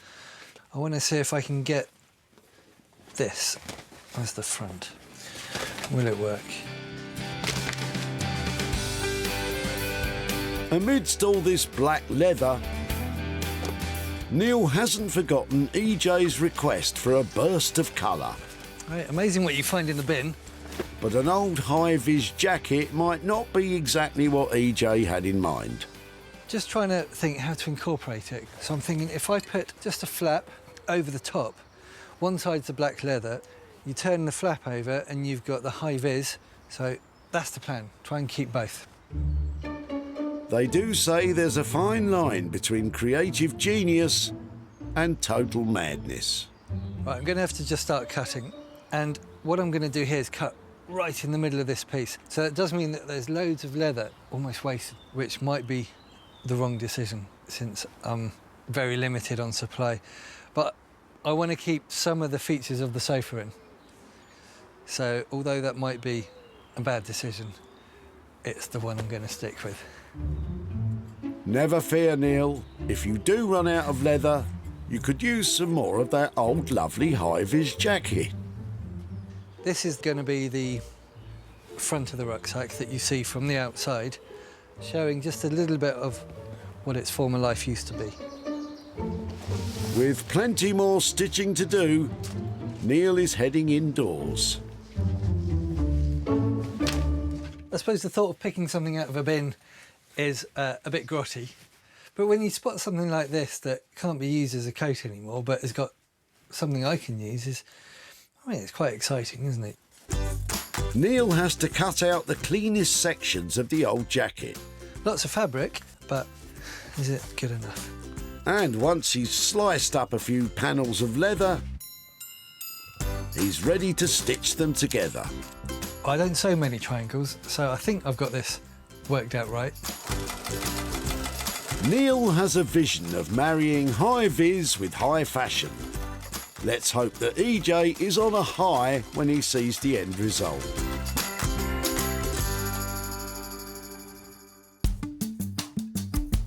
Back in Frome, EJ is giving the cabinet a final polish up. When it turned up at the tip, it was fit for the skip. But EJ has taken it apart, repaired it and put it back together.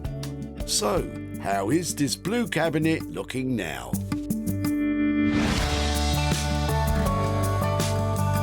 Gone is the bland blue look, and in its place are a stripped back and playful mix of styles and influences that combines to make a thoroughly modern piece of furniture.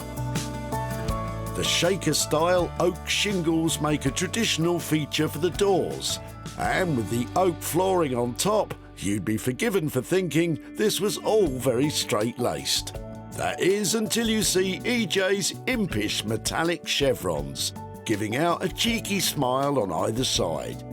And to finish off, EJ has added more upcycled credentials, with salvaged casters and an old door latch. So there you have it. I think this is quite the transformation. And now that it's all done, I see this as a gin cabinet. So I got rid of all that blue paint. I've added some lovely metallic details on the side, got some nice vintage fittings, completely changed the doors, and inside is ready to store your gin bottles, some glasses. This thing is ready to rock and roll. With its faded and peeling paint, you couldn't blame Vicky for wanting to chuck out the old cabinet. Kind of got moved outside, got a little wet. Yeah. You can get brought back in, really not looking its best. But EJ lavished it with love, imbued it with a sense of fun and brought it back to life.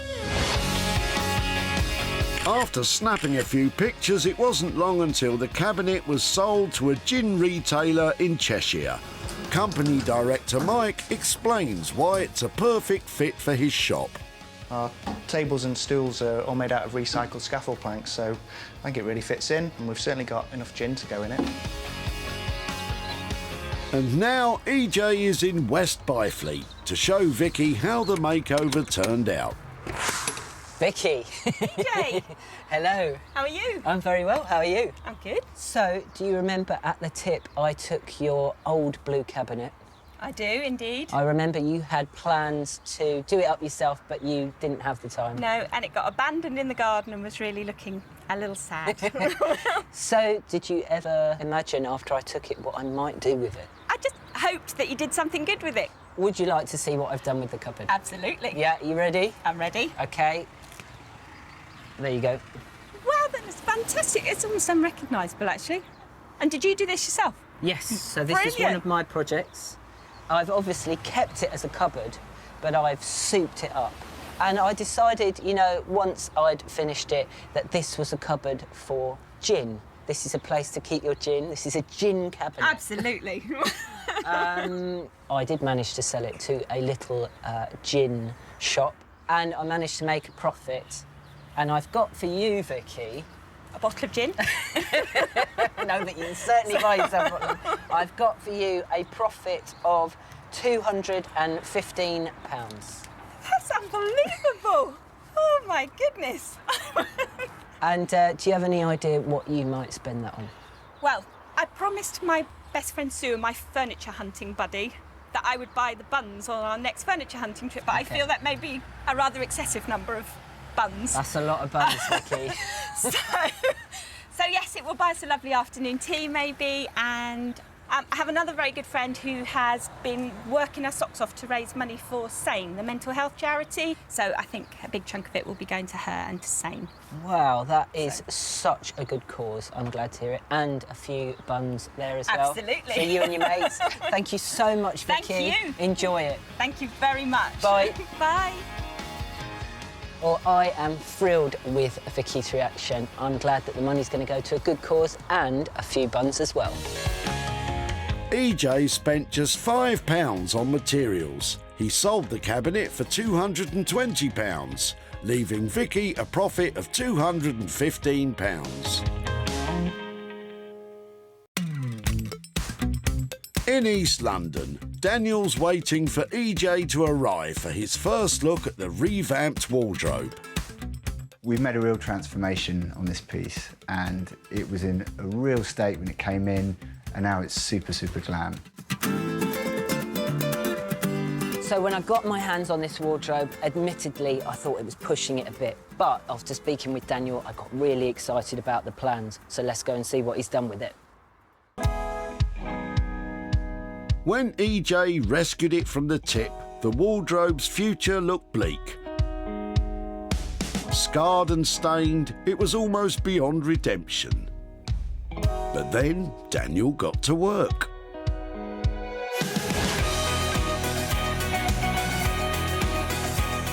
With his exquisite craftsmanship and attention to detail, Daniel has created an Art Deco-inspired cocktail cabinet that radiates 1920s opulence. The sanded walnut veneer is decorated with an intricate black ink screen print, and Daniel has added contrasting panels of gold leaf. The cabinet's also standing a few inches taller thanks to its new black metal legs. Daniel's come up with a visually stunning item. But what will EJ think? Daniel? Hello, You all EJ. right? How you doing? What do you think? It's a transformation. That's That's amazing. Oh, my goodness. Oh, man, I'm speechless. My stomach just kind of came up towards my head. I hope in a good way. That is spectacular. Oh, my goodness. Tell you what it looks like. It looks like a magic box. Yeah. It looks like a portal into another dimension. That definitely says open me. Let's have a look. All under lock and key. There we go. Wow. Oh, my goodness. So I was thinking this side for your bottles, and then you've got your tumblers and glasses here, and then you've got your stem glasses at the top here as well. Lovely. Did you enjoy it? Yeah, I mean, it was hard work, I'm not going to lie. I'm glad it's looking as it is now, basically.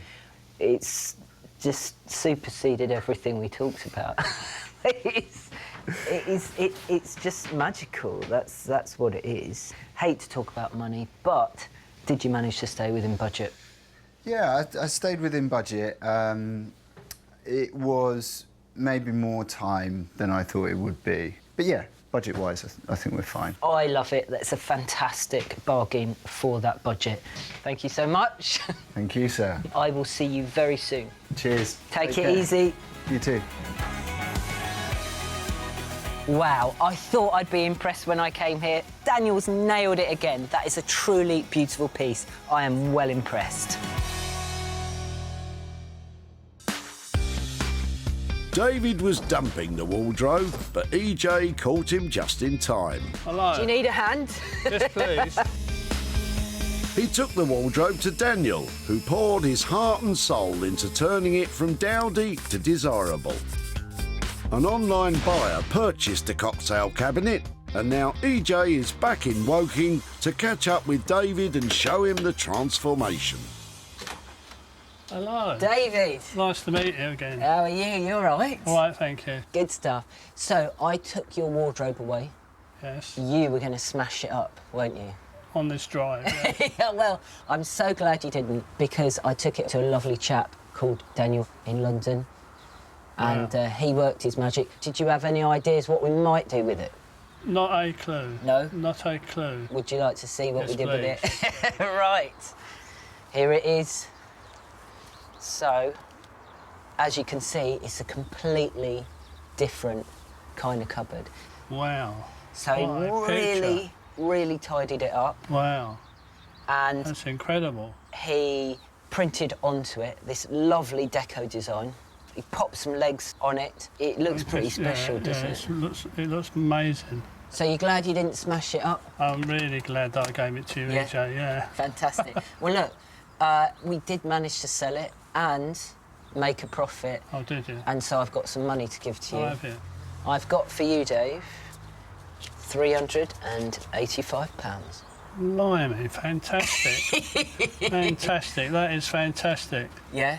Yeah, that is, well, that's just, oh, can't believe it.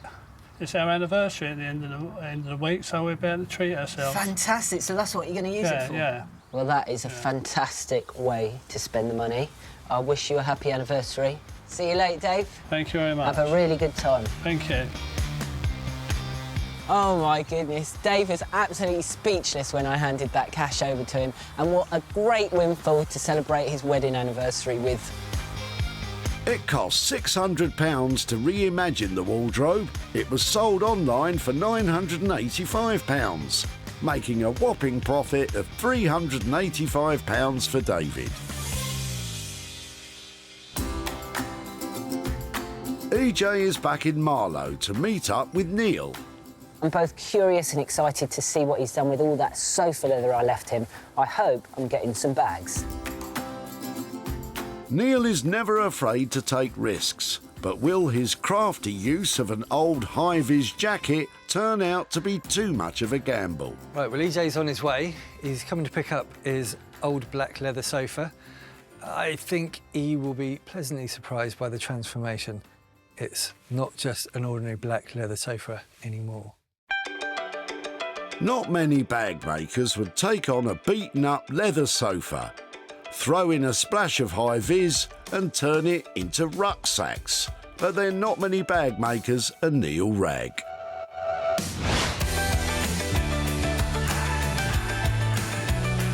Neil has crafted 2 bespoke leather rucksacks utilising as many bits of his sofa as possible.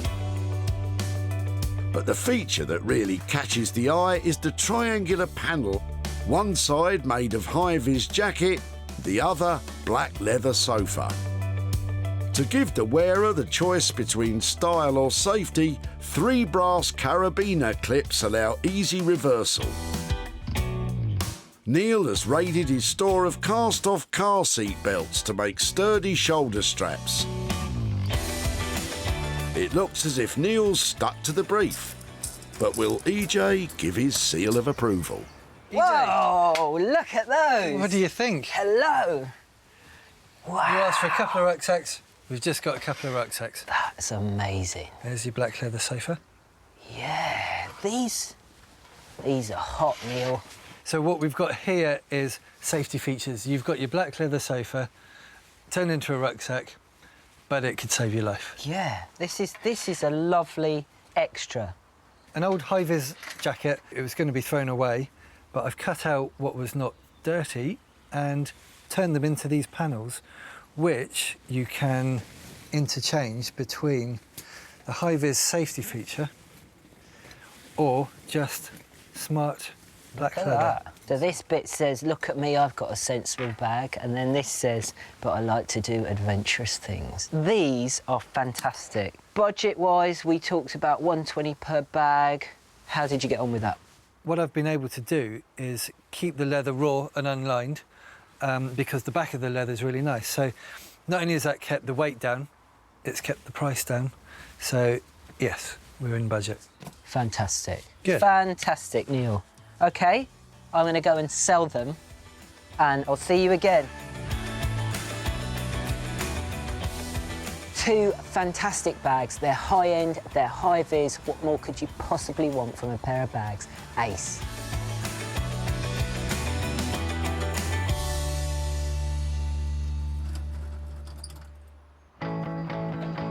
Matt's black leather suite was heading for the skip until EJ intervened.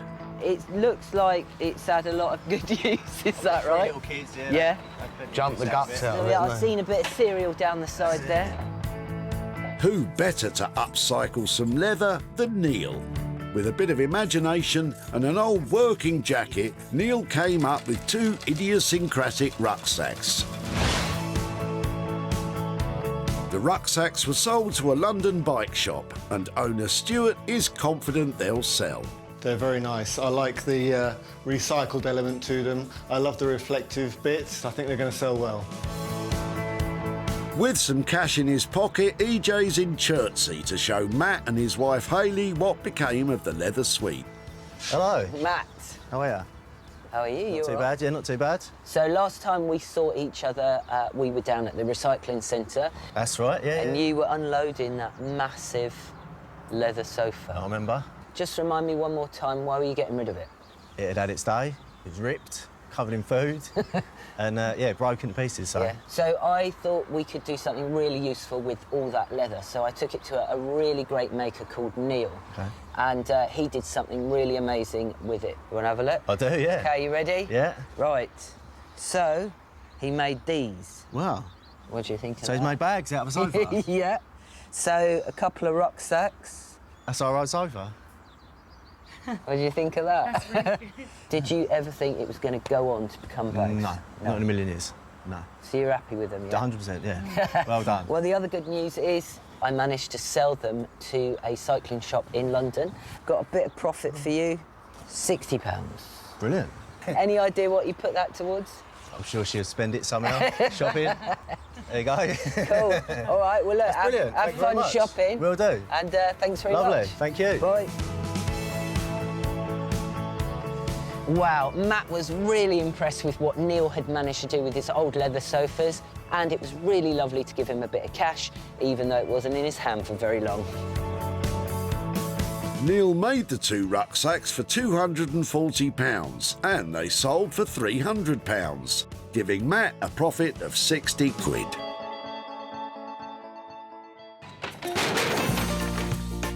The tired blue cabinet has been given a new lease of life.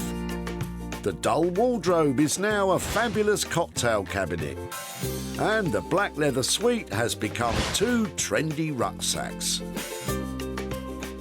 Well, thanks to all of Daniel and Neil's hard work, items that were dull and drab are now funky and fab. And what's more, we've managed to make some money for nothing.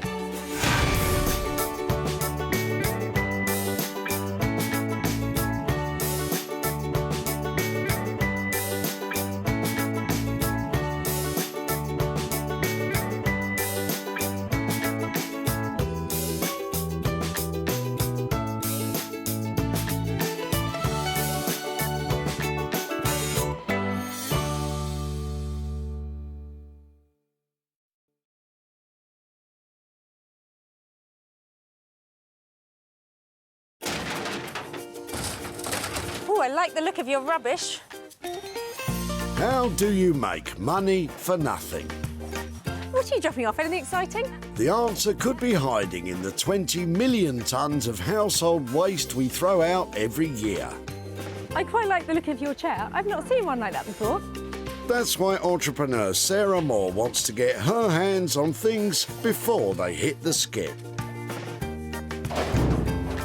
I'm a passionate buyer, maker and user of old stuff, and I've turned that passion into a money-making business. I make new stuff out of old stuff and I sell it for a profit. And with some of the country's elite designers and makers. What do you think? I think it's beautiful. I bought you my washing machine. Oh, wow.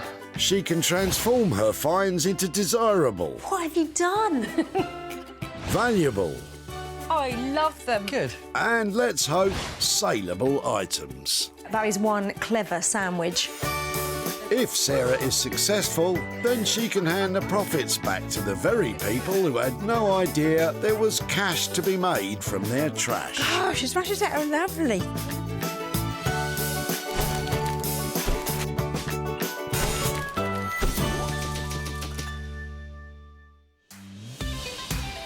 Business is brisk at the Earlswood Recycling Centre in Surrey.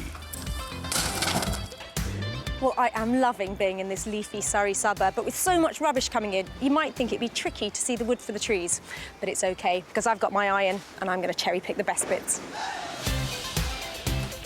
Just as well, because with a constant stream of drop-offs, Sarah will need to be at the top of her gathering game. Elvis, love a bit of Elvis down at the recycling centre. Time for a little less conversation and a little more finding, please. Although some of her discoveries are a bit puzzling. Any clever ideas what I could do with that? Be polite. No. Stop monkeying around. There's a day of rummaging ahead. Sarah's been given special permission to rescue rubbish, but she needs to be quick. Once it hits the skip, it's out of bounds.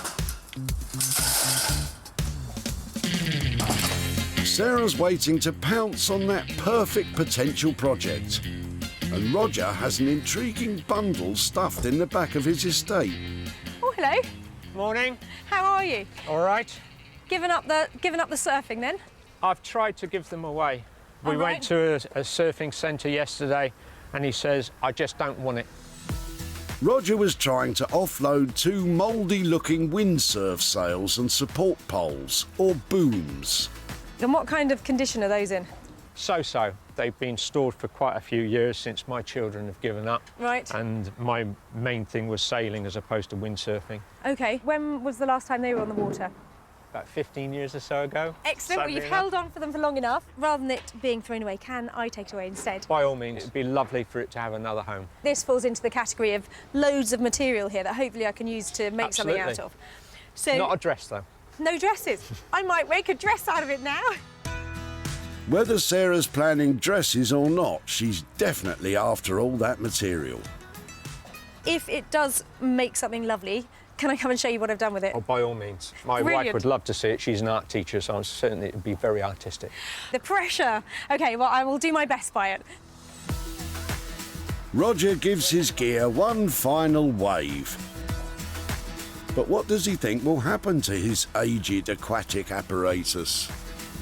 I am very interested to find out what she does eventually with it. Hopefully we'll find a new home for it and make some dresses out of it, maybe. boom! What a great find. Well, actually 2 booms and whatever you call that bit in there. I love this because it's bright, it's beautiful, it's substantial, and there's acres of this sail fabric. And that means huge potential to be remodelled. A dress? Maybe, maybe not. In fact, I know exactly who's going to like this. I think this might be a little cracker. Sarah knows exactly where to send these. If you need a bag, call Neil Rag. From scrap into satchels and rags into bags, Neil is your man. Neil uses tough and rugged materials destined for the dump and transforms them into one-of-a-kind carry-alls that will last a lifetime. The sewing has really just come from a necessity to make something better, and then it became all-consuming, really, and everything I do is sewn. I think the reason I use the salvage materials is just because it's, I don't know, it makes it harder for myself, but in some way, that's more rewarding. Neil loves a challenge, but will he be all at sea with these?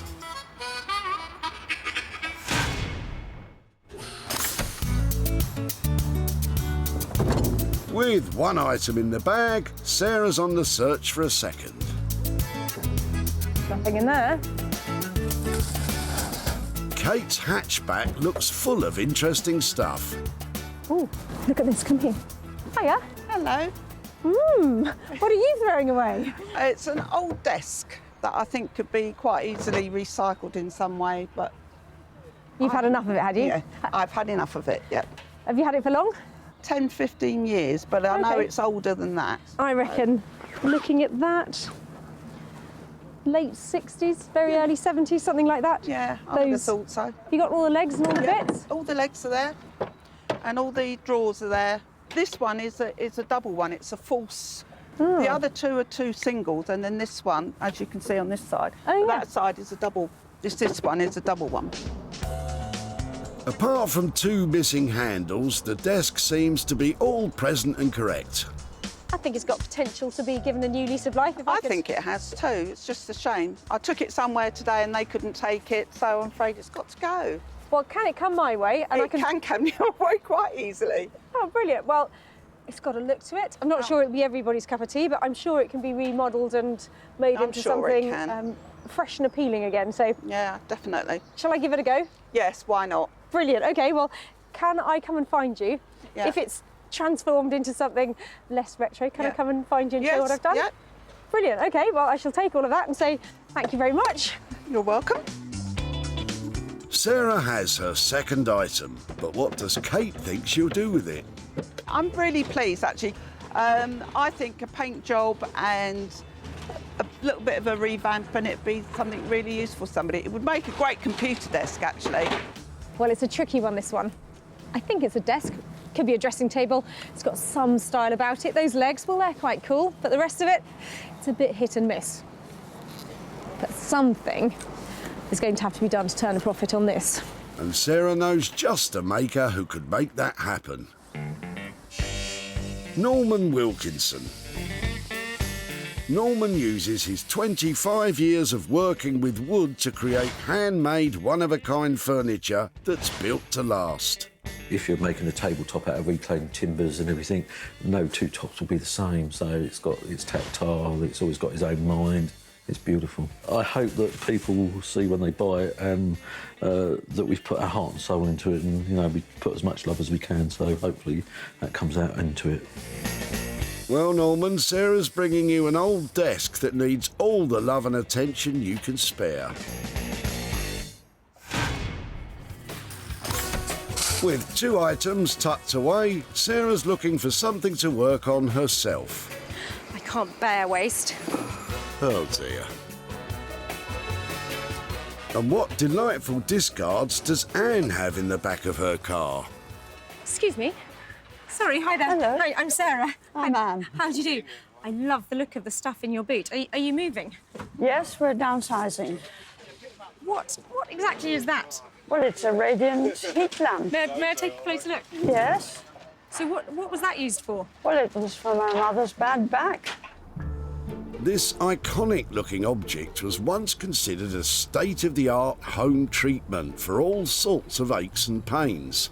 If you put your back out in the 60s, this is the very throwback you'd turn to. It looks amazing. I haven't seen anything like that before. How long do you think you've had it? Well, it's been in our house since Mother died, which was, she died in '89. Right. I'm not sure it's something we use anymore, is it? I doubt it. No, I don't think any doctor would recommend that these days. I think its heat lamp days might be over, but it has real decorative appeal. So can I take it away and try and do something with it? Well, certainly, yes. It's no use to us. If it turns out that it can be remodelled or reworked, may I come and show you what I've done with it? Yes, I would be delighted. Excellent. Yes. Well, I'll keep in touch and yeah, let you know. I think it's hot. While Sarah's maker's mind leaps into action, what does Anne think will happen to her mum's old heat lamp? I've no idea what Sarah's going to do with it. To me, the reflectors are probably the best part. I'd love to see what she makes of it. I'm armed and I'm dangerous. What a fantastic looking thing. I mean, you wouldn't want to use it now, would you? It's got infrared and radiant heat, fantastic styling, beautiful colour, excellent wear, and it's going to make a fabulous, what do you think, sofa, table?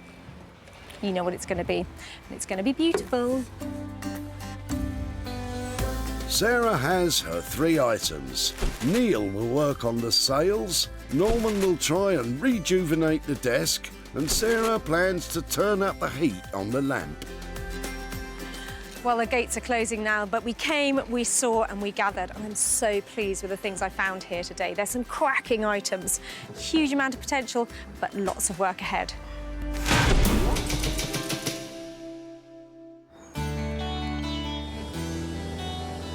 The River Thames meanders peacefully through the Buckinghamshire town of Marlow, where we find bag maker extraordinaire Neil. The windsurfing gear has been shipped to Marlow, and Neil's getting a first glimpse of the material he'll be working with. The colours are great, nice colours, really vibrant and loud, aren't they? That's one way to put it, Neil. Another might be garish, gaudy, nightmarish, maybe. We can keep some of the writing, keep some of the stitching, keep the layering colours. This is nice. Neil's really got the wind in his sails now, and Sarah's on the blower to see what he has in mind. Hi, Sarah. Hi, Neil. How are you doing? I'm very good. I'm surrounded by colour. It's bright, it's fluorescent, it's definitely usable, it's clean. I love them, actually. Fantastic news. Have you got an idea for it? Because I'm thinking utility or something really useful out of them. OK, well, there's stacks of materials. There's nice writing on it, there's nice patterns, the colours are huge. It's a big 80s revival thing. Maybe we could do some big, chunky zip sports holdalls. What do you think? They sound good. You're going to need your shades for these bags, I think. Sarah loves Neil's idea of sports holdalls, but with all that material, how many are we talking? 20? Some of the fabric is not so good. 10? Some of it is really, really nice. 15. Come on, Neil, how many? 2 big holdalls. 2? Exactly how big are they going to be? What kind of price would you put on that? I think for you, £100 per bag. We can make them nice and big, chunky zips, keep some of the lettering. They should look pretty good and have certainly a wow factor. Brilliant. Go for that. I love a wow factor. Well, I hope it's all plain sailing and I'll see you soon. Thank you. Bye. Bye-bye. He's itching to get stitching. So, what's the plan, Neil? Because of these colours are so vibrant, this is not a bag that you're gonna be inconspicuous with. So it's got to be the right shape, I think. So if it was square, the zip there, got handles there. I'm just trying to strike a balance between a good-looking but very useful bag, something that you can wear rather than just carry. So does that mean the big square look is out? So instead of the ordinary square box shape, I think if we have some curves to it, curves are always good. So we get some rounded corners, and if I make the zip open-ended, then the whole thing opens up and you can see what you packed. Neil aims to produce 2 large sports bags at a total cost of £200. He's aiming for 80s retro chic, but could this turn out to be a Technicolor catastrophe?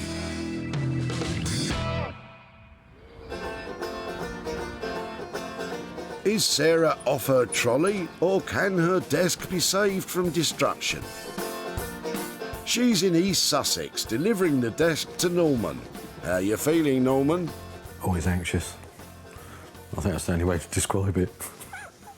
Well, I know Norman loves furniture. He likes solid oak, he likes things that are handmade, that are substantial, and this is made of chipboard. This could be fun. Norman?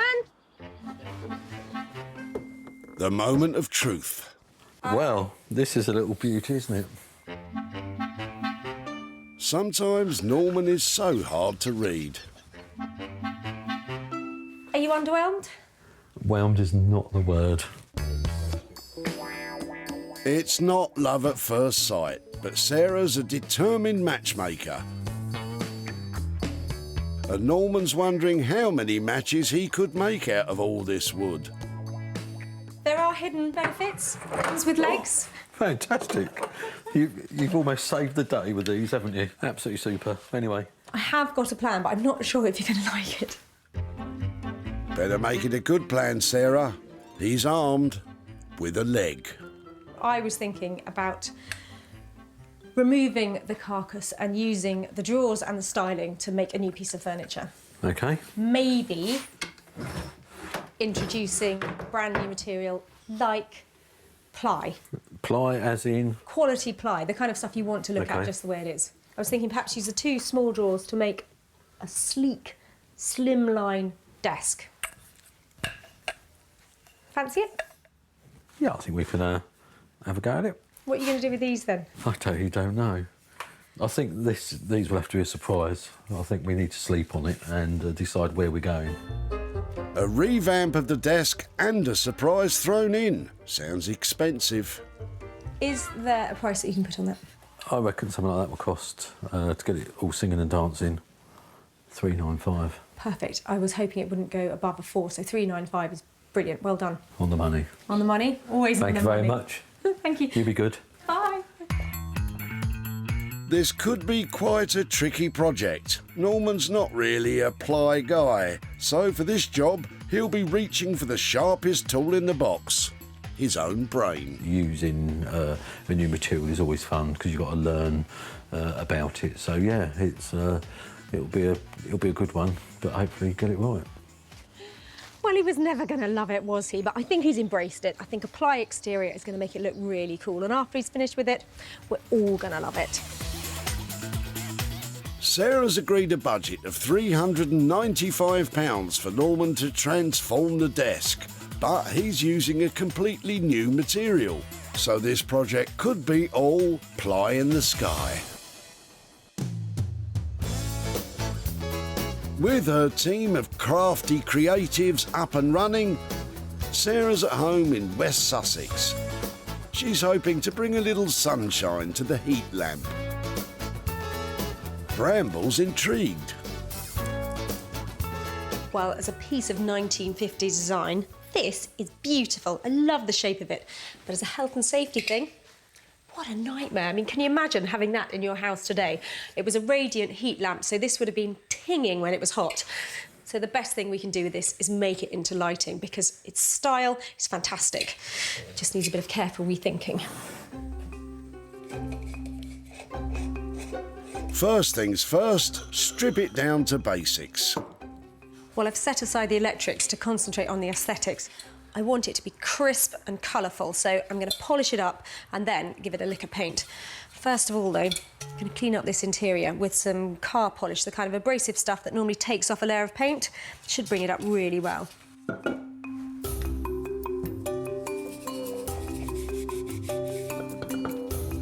it's not looking a lot better yet, but it's certainly getting the dirt off. With the inner surface polished up nicely, Sarah's planning to give the exterior a bit of a paint job. Well, I've given this a really good prepping. It's polished on the inside, but I've used some lightly abrasive sandpaper just to take the edge off this, so it's keyed, and hopefully that means my spray paint's going to stick to it. There are pros and cons to spraying outside. Good ventilation is a huge plus, but you do have to watch out for insects getting stuck on your paint. After leaving the paint to dry for a few hours, Sarah has to put it all back together. It won't be much of a lamp without fittings, so Sarah has bought a lighting kit. I've chosen a bright royal blue coloured flex, which is an opposing colour to the yellow, so both together look beautiful. Good chrome fitting, so I'm going to slide all of this through the existing holes and wire up the plug. Sarah spent £22.95 on spray paint and her lighting kit. She's hoping to turn her new gold lamp into a sold lamp.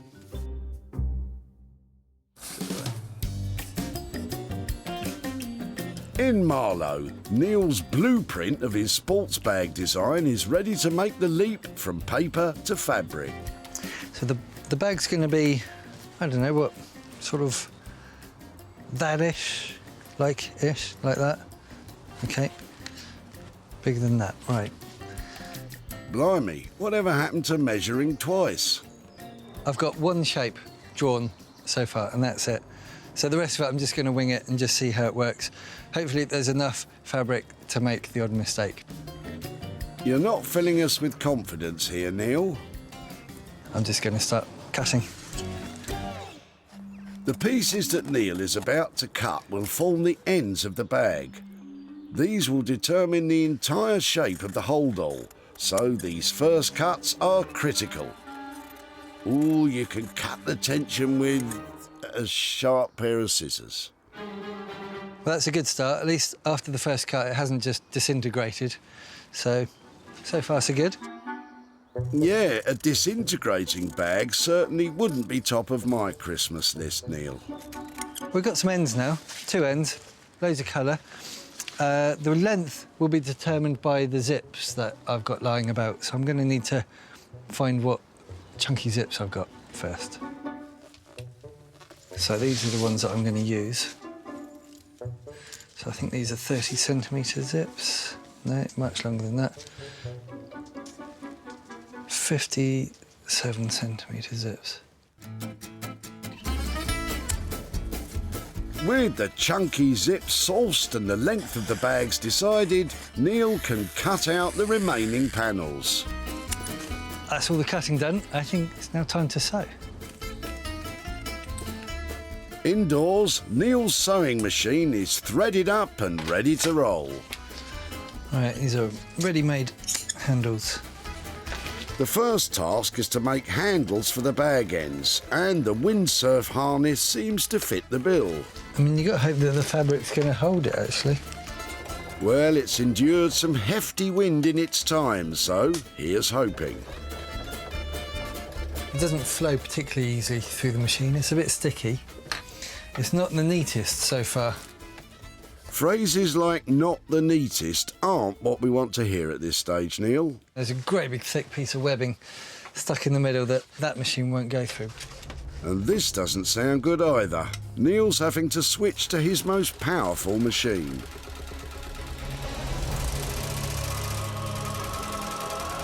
Come on, mate, you can do it. Yep, no problem. Phew. Neil averts disaster and is still the stitching master.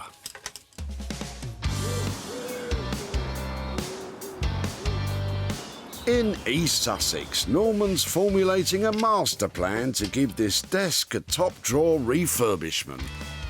We're going to use birch ply, so it's going to be very, very contemporary. We're going to lose this drawer. We're going to put the three together, make a nice box for it, then put it on some legs. So, yeah, fantastic. Can't wait. Norman picks out the drawers that will make up the new desk and puts the old carcass to one side, as Sarah wants a shiny new birch ply frame.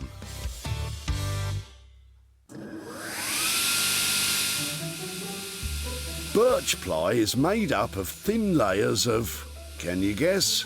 Birch, yeah.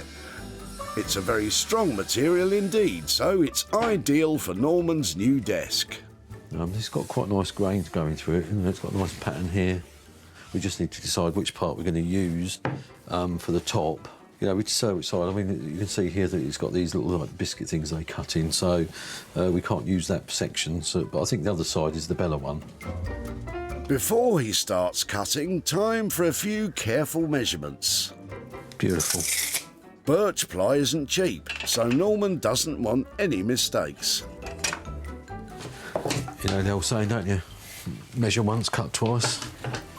I'll give over, Norman. Stop mucking about. I've marked what I think should be right, so we are now going to cut it, but I'm over-cutting because I'd like to overcut the first one and then I can cut the second one and hopefully get it as precise as I can. To make a neater join, Norman is cutting the edges at 45 degrees using a circular saw. A spare piece of wood clamped to the ply keeps the saw cutting in a straight line. So that's our first 45-degree cut. So that will go there. The next one will go down on there, and hopefully they'll all line up and we'll get a nice super joint. Norman uses his table saw to add a groove to the drawer sides. This is known as rebating, and the base of the drawer will slide into these grooves for a tighter fit. So we've done the rebating for the rails, the sides and everything. That will pin in there, and then you can see that everything then will go in line, so you can see all the nice birch ply around it. The drawers, we'll paint them and then decide on the legs. Just do the last few little bits and then we can glue it up and then hopefully we're rocking and rolling. And it'll look fantastic. The new carcass is taking shape, but with a decision still to be made on the legs, there's plenty to get on with.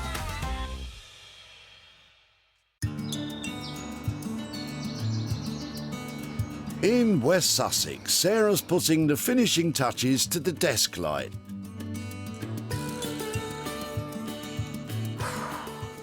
Well, that's all come together.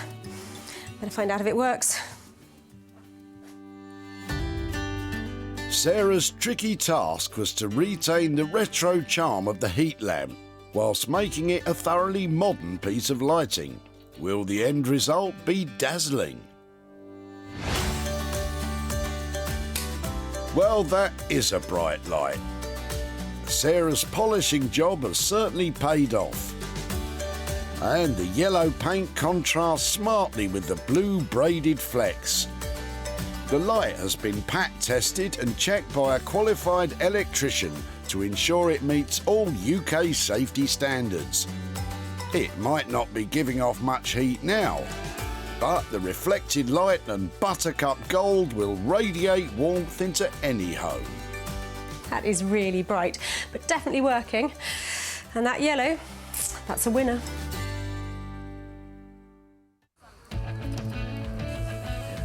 And old heat lamp was about to get the elbow. I'm not sure it's something we use anymore, is it? No, I don't think any doctor would recommend that these days. From treating cold shoulders to getting the cold shoulder. Its final stop was going to be a red-hot furnace, but Sarah only had one thought in mind. Can I take it away and try and do something with it? Well, certainly, yes. It's no use to us. And with new electrics, a polish and a paint job, Sarah has brought the shine back to this forgotten appliance.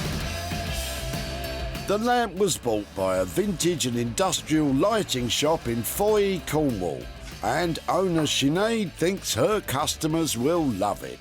Well, we just love the colours in this lamp, and for our customers, they're always looking for something new and different, and we think this really hits the spot. Sarah's done a wonderful job and created something really vibrant, unique and special that will really set off any home. With the heat lamp sold, Sarah's in Surrey to visit Anne and give her the good news. Hello there. Hello. Hi, Anne. How are you doing? Not very well, thank you. And have you settled into your new home? Yes, we're enjoying it very much. Because I remember you'd been in your old house for over 50 years, is that right? Correct, yes. So a huge amount of things that you were trying to sort out when you left. Lot was thrown out, yes. And that's where that heat lamp came from, because I think that was originally your mother's, wasn't it? It was. It's been in our loft for quite a while. Well, it was a great, stylish thing, so I was really pleased to see it when you turned up. But since I've taken it away, have you thought what might happen to it? Absolutely, yes. I loved the reflector, but I don't know what you've done with it. Well, I took one look at it and thought it'd make really lovely lighting. So it's something I worked on myself. So here's some pictures to show you how it ended up. Oh, good. I hope you like things that are bright, because your heat lamp now looks like that. Oh, goodness.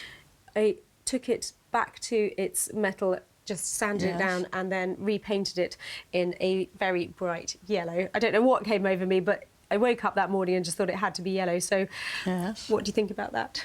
That's great.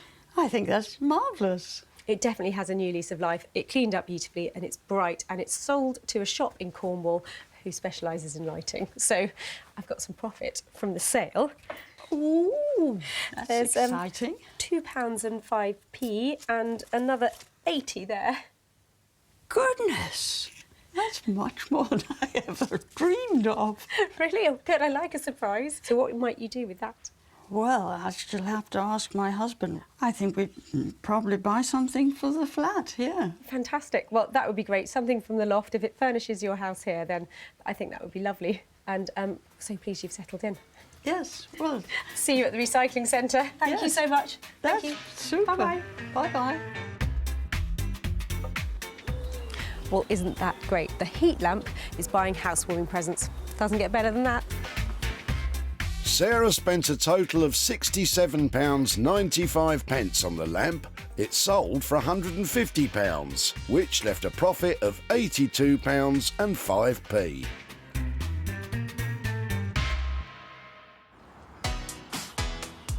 Sarah's back in Marlow. She's keen to discover if Neil's whipped up a storm with the windsurf sales.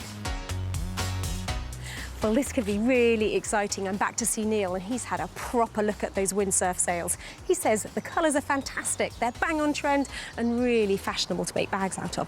But have you seen the shirts he wears? This could just be a bit over the top.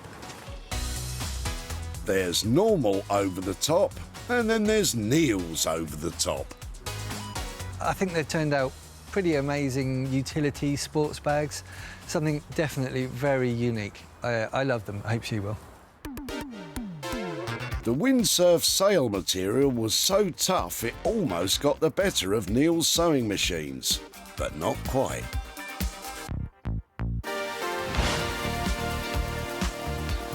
Not only has Neil whipped up two bright, bold and, dare I say, eye-catching bags, he's invented a time machine to take us back to the 80s. Embracing the intense colour scheme, Neil has stitched contrasting panels together to create a daring retro design. An old harness that came with the sails has been repurposed to make sturdy handles, and Neil has also used up more of the material to double skin the bags, making them weatherproof. They're certainly vibrant, but Neil was hoping for bang-on trend. I'll let you be the judge of that, Sarah. Hiya. Hey, hi. Oh, my word. What have you been up to? Put your sunglasses on. We've got an 80s cocktail of sports bags. They are really, really cool. I mean, they don't look like they were windsurfer until you look at them properly. I think they've got Neil written all over them. They're really exciting. They are summery, enthusiastic. Hey, fantastic. You can see what's inside. Oh, amazing. You wouldn't normally put all those colours together in one bag, would you? So they're quite different.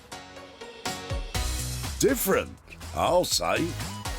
Not only has Neil created bags that will stick out in any crowd, but he's managed to stick to the £200 budget. I am over the moon with those, and I'll let you know where they go, because they're definitely going places. They're going places. Thanks so much. Nice to see you. Bye-bye. Bye. It was Slightly different. I've never worked with sales before, actually, so it's unusual, but actually quite enjoyable. Well, I take it all back. Did I say I was worried about his fashion sense? Neil has created something fantastic here. You're not going to lose these at a festival. And selling them? Well, that should just be plain sailing. Oh, Sarah.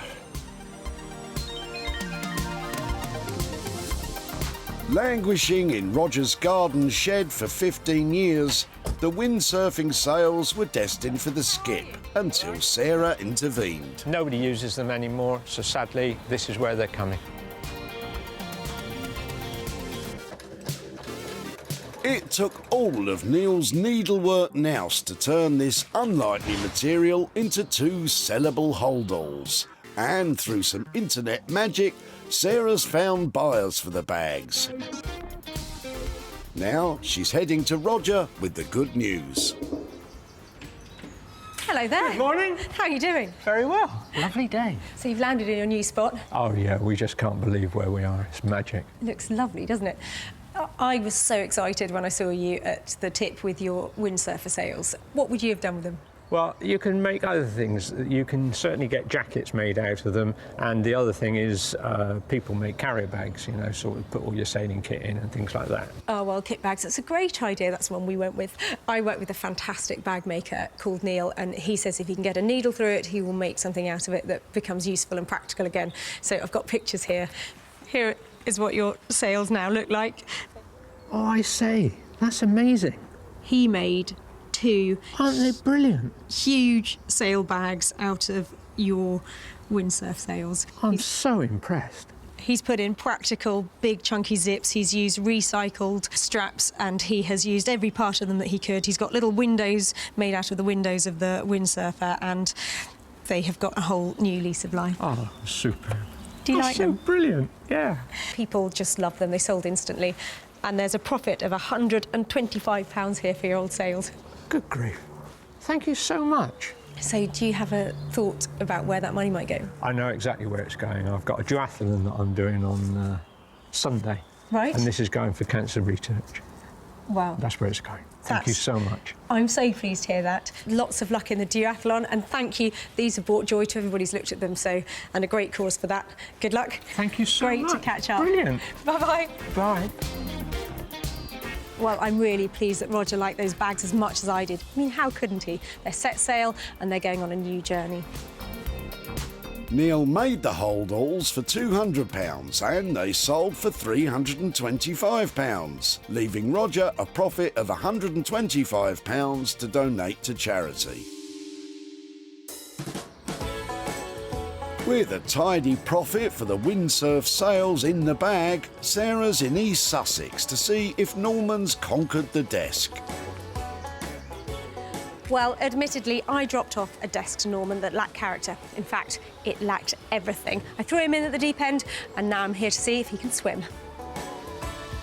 No sign of armbands. Looks like Norman is still afloat.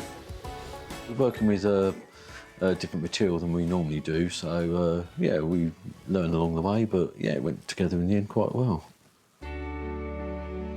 Sarah brought Norman a dated and uninspiring desk with zero style and precious little potential. But what will she be taking away?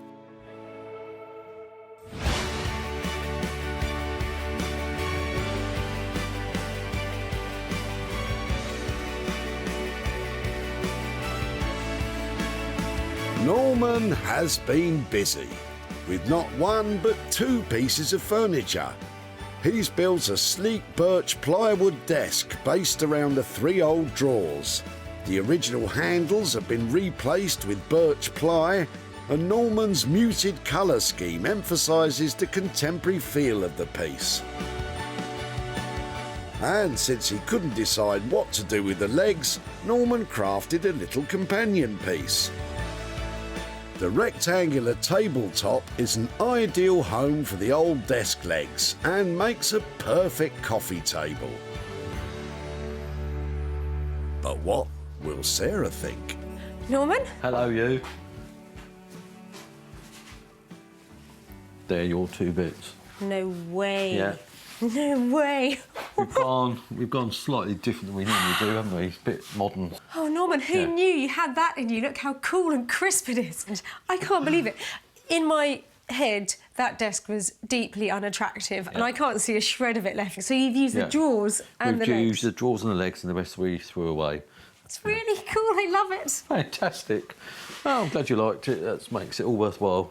It doesn't look like any of the usual stuff that I expect to see coming out of your workshop. It's really modern, on-trend, edgy. Edgy? Fantastic. So, reuse of drawers, reuse of legs, a couple of fine pieces of furniture, and budget-wise, $395 for those two? No, we're going to be under budget on this one. We're going to do the two for $350. OK? As they say, happy days. Sarah's got herself a 2-for-1 bargain of cutting-edge contemporary furniture. And with less work than anticipated, Norman's managed to squeeze this job in under budget. Blow me away, really. Fantastic, that's what I like to see. Well, you need to blow yourself out the door now. Right, we'll get it packed up then. I will. I'll tell you when I've started it. See you later. Bye. Bye-bye. I think Sarah's happy, you know, different direction for us, bit of modern. Really enjoyed doing it, working with different materials, so it's down to Sarah now to sell it. So I think happy days, we've done it. Sink or swim? Of course he can swim. That's a master stroke for Norman. Beautiful pieces of furniture using all of the good bits of that tired old desk. Destined to be broken up and reprocessed, Kate's old desk earned a reprieve when Sarah stepped in. What are you throwing away? It's an old desk that I think could be quite easily recycled in some way. Kate was hopeful it could be turned into something useful. It would make a great computer desk, actually. Good guess, Kate. But in the hands of master craftsman Norman, the dark and old-fashioned desk was replaced by two highly desirable pieces of furniture. And Sarah managed to sell them to a furniture shop in Swindon, owned by brothers Will and Tom. Our customers love this sort of quirky, handmade, one-off pieces. It's only been in the shop for about an hour. We've already had a few people looking at it and wanting to get it, so I'm sure it will sell quickly. Sarah is in Surrey to show Kate what's happened to her old desk. Hello there. Hello. How are you? I'm fine, thank you. Now, I'm seeing over your shoulder a beautifully upcycled chest of drawers. Was that you? Yeah, it was me. But you hadn't had a go at the desk? No, I honestly didn't know what to do with it. It was quite a tricky desk to repurpose. Yeah. I'm really lucky because I work with some people who are never short of ideas, and it actually went to East Sussex and a chap called Norman, and he took one look at it and said, there's things I can do with it, I'm not going to use all of it, but I'm going to make the most of it. So I'm not sure you'll even recognise this, but your desk now looks like this. Oh, wow. So what he did was use all the drawers out of it and use the legs to make a new desk and a table. So that's what it looks like. Nothing like the original. Nothing at all like the original. So it has sold, and I've got £40 profit here for you. Brilliant. So there you go. Thank you very much. So what might you do with that? Upcycling materials or something else? No, I think I'll probably take my friend out for lunch. Oh, fantastic. Well, I'll let Norman know he's taking you out for lunch. You have a lovely time. Say thank you. I will. Great. Well, nice to see you. Thank you very much. Lovely to see you again. Have a lovely lunch. Bye-bye. Thanks a lot. Bye. Well, I think Kate's keen on a transformation, and Norman has certainly delivered one there. It cost £350 to transform the old desk, and with a sale of £390, Kate is left with a £40 profit. The 60s heat lamp is now a bang-up-to-date desk light. The Windsurfer sails became two on-trend holdalls, and the dark wood desk was transformed into cutting-edge furniture. Well, it takes a lot of hard work to make tip finds fantastic again, but Neil and Norman certainly managed it. That's 3 items they saved from landfill that now have a beautiful, bright future.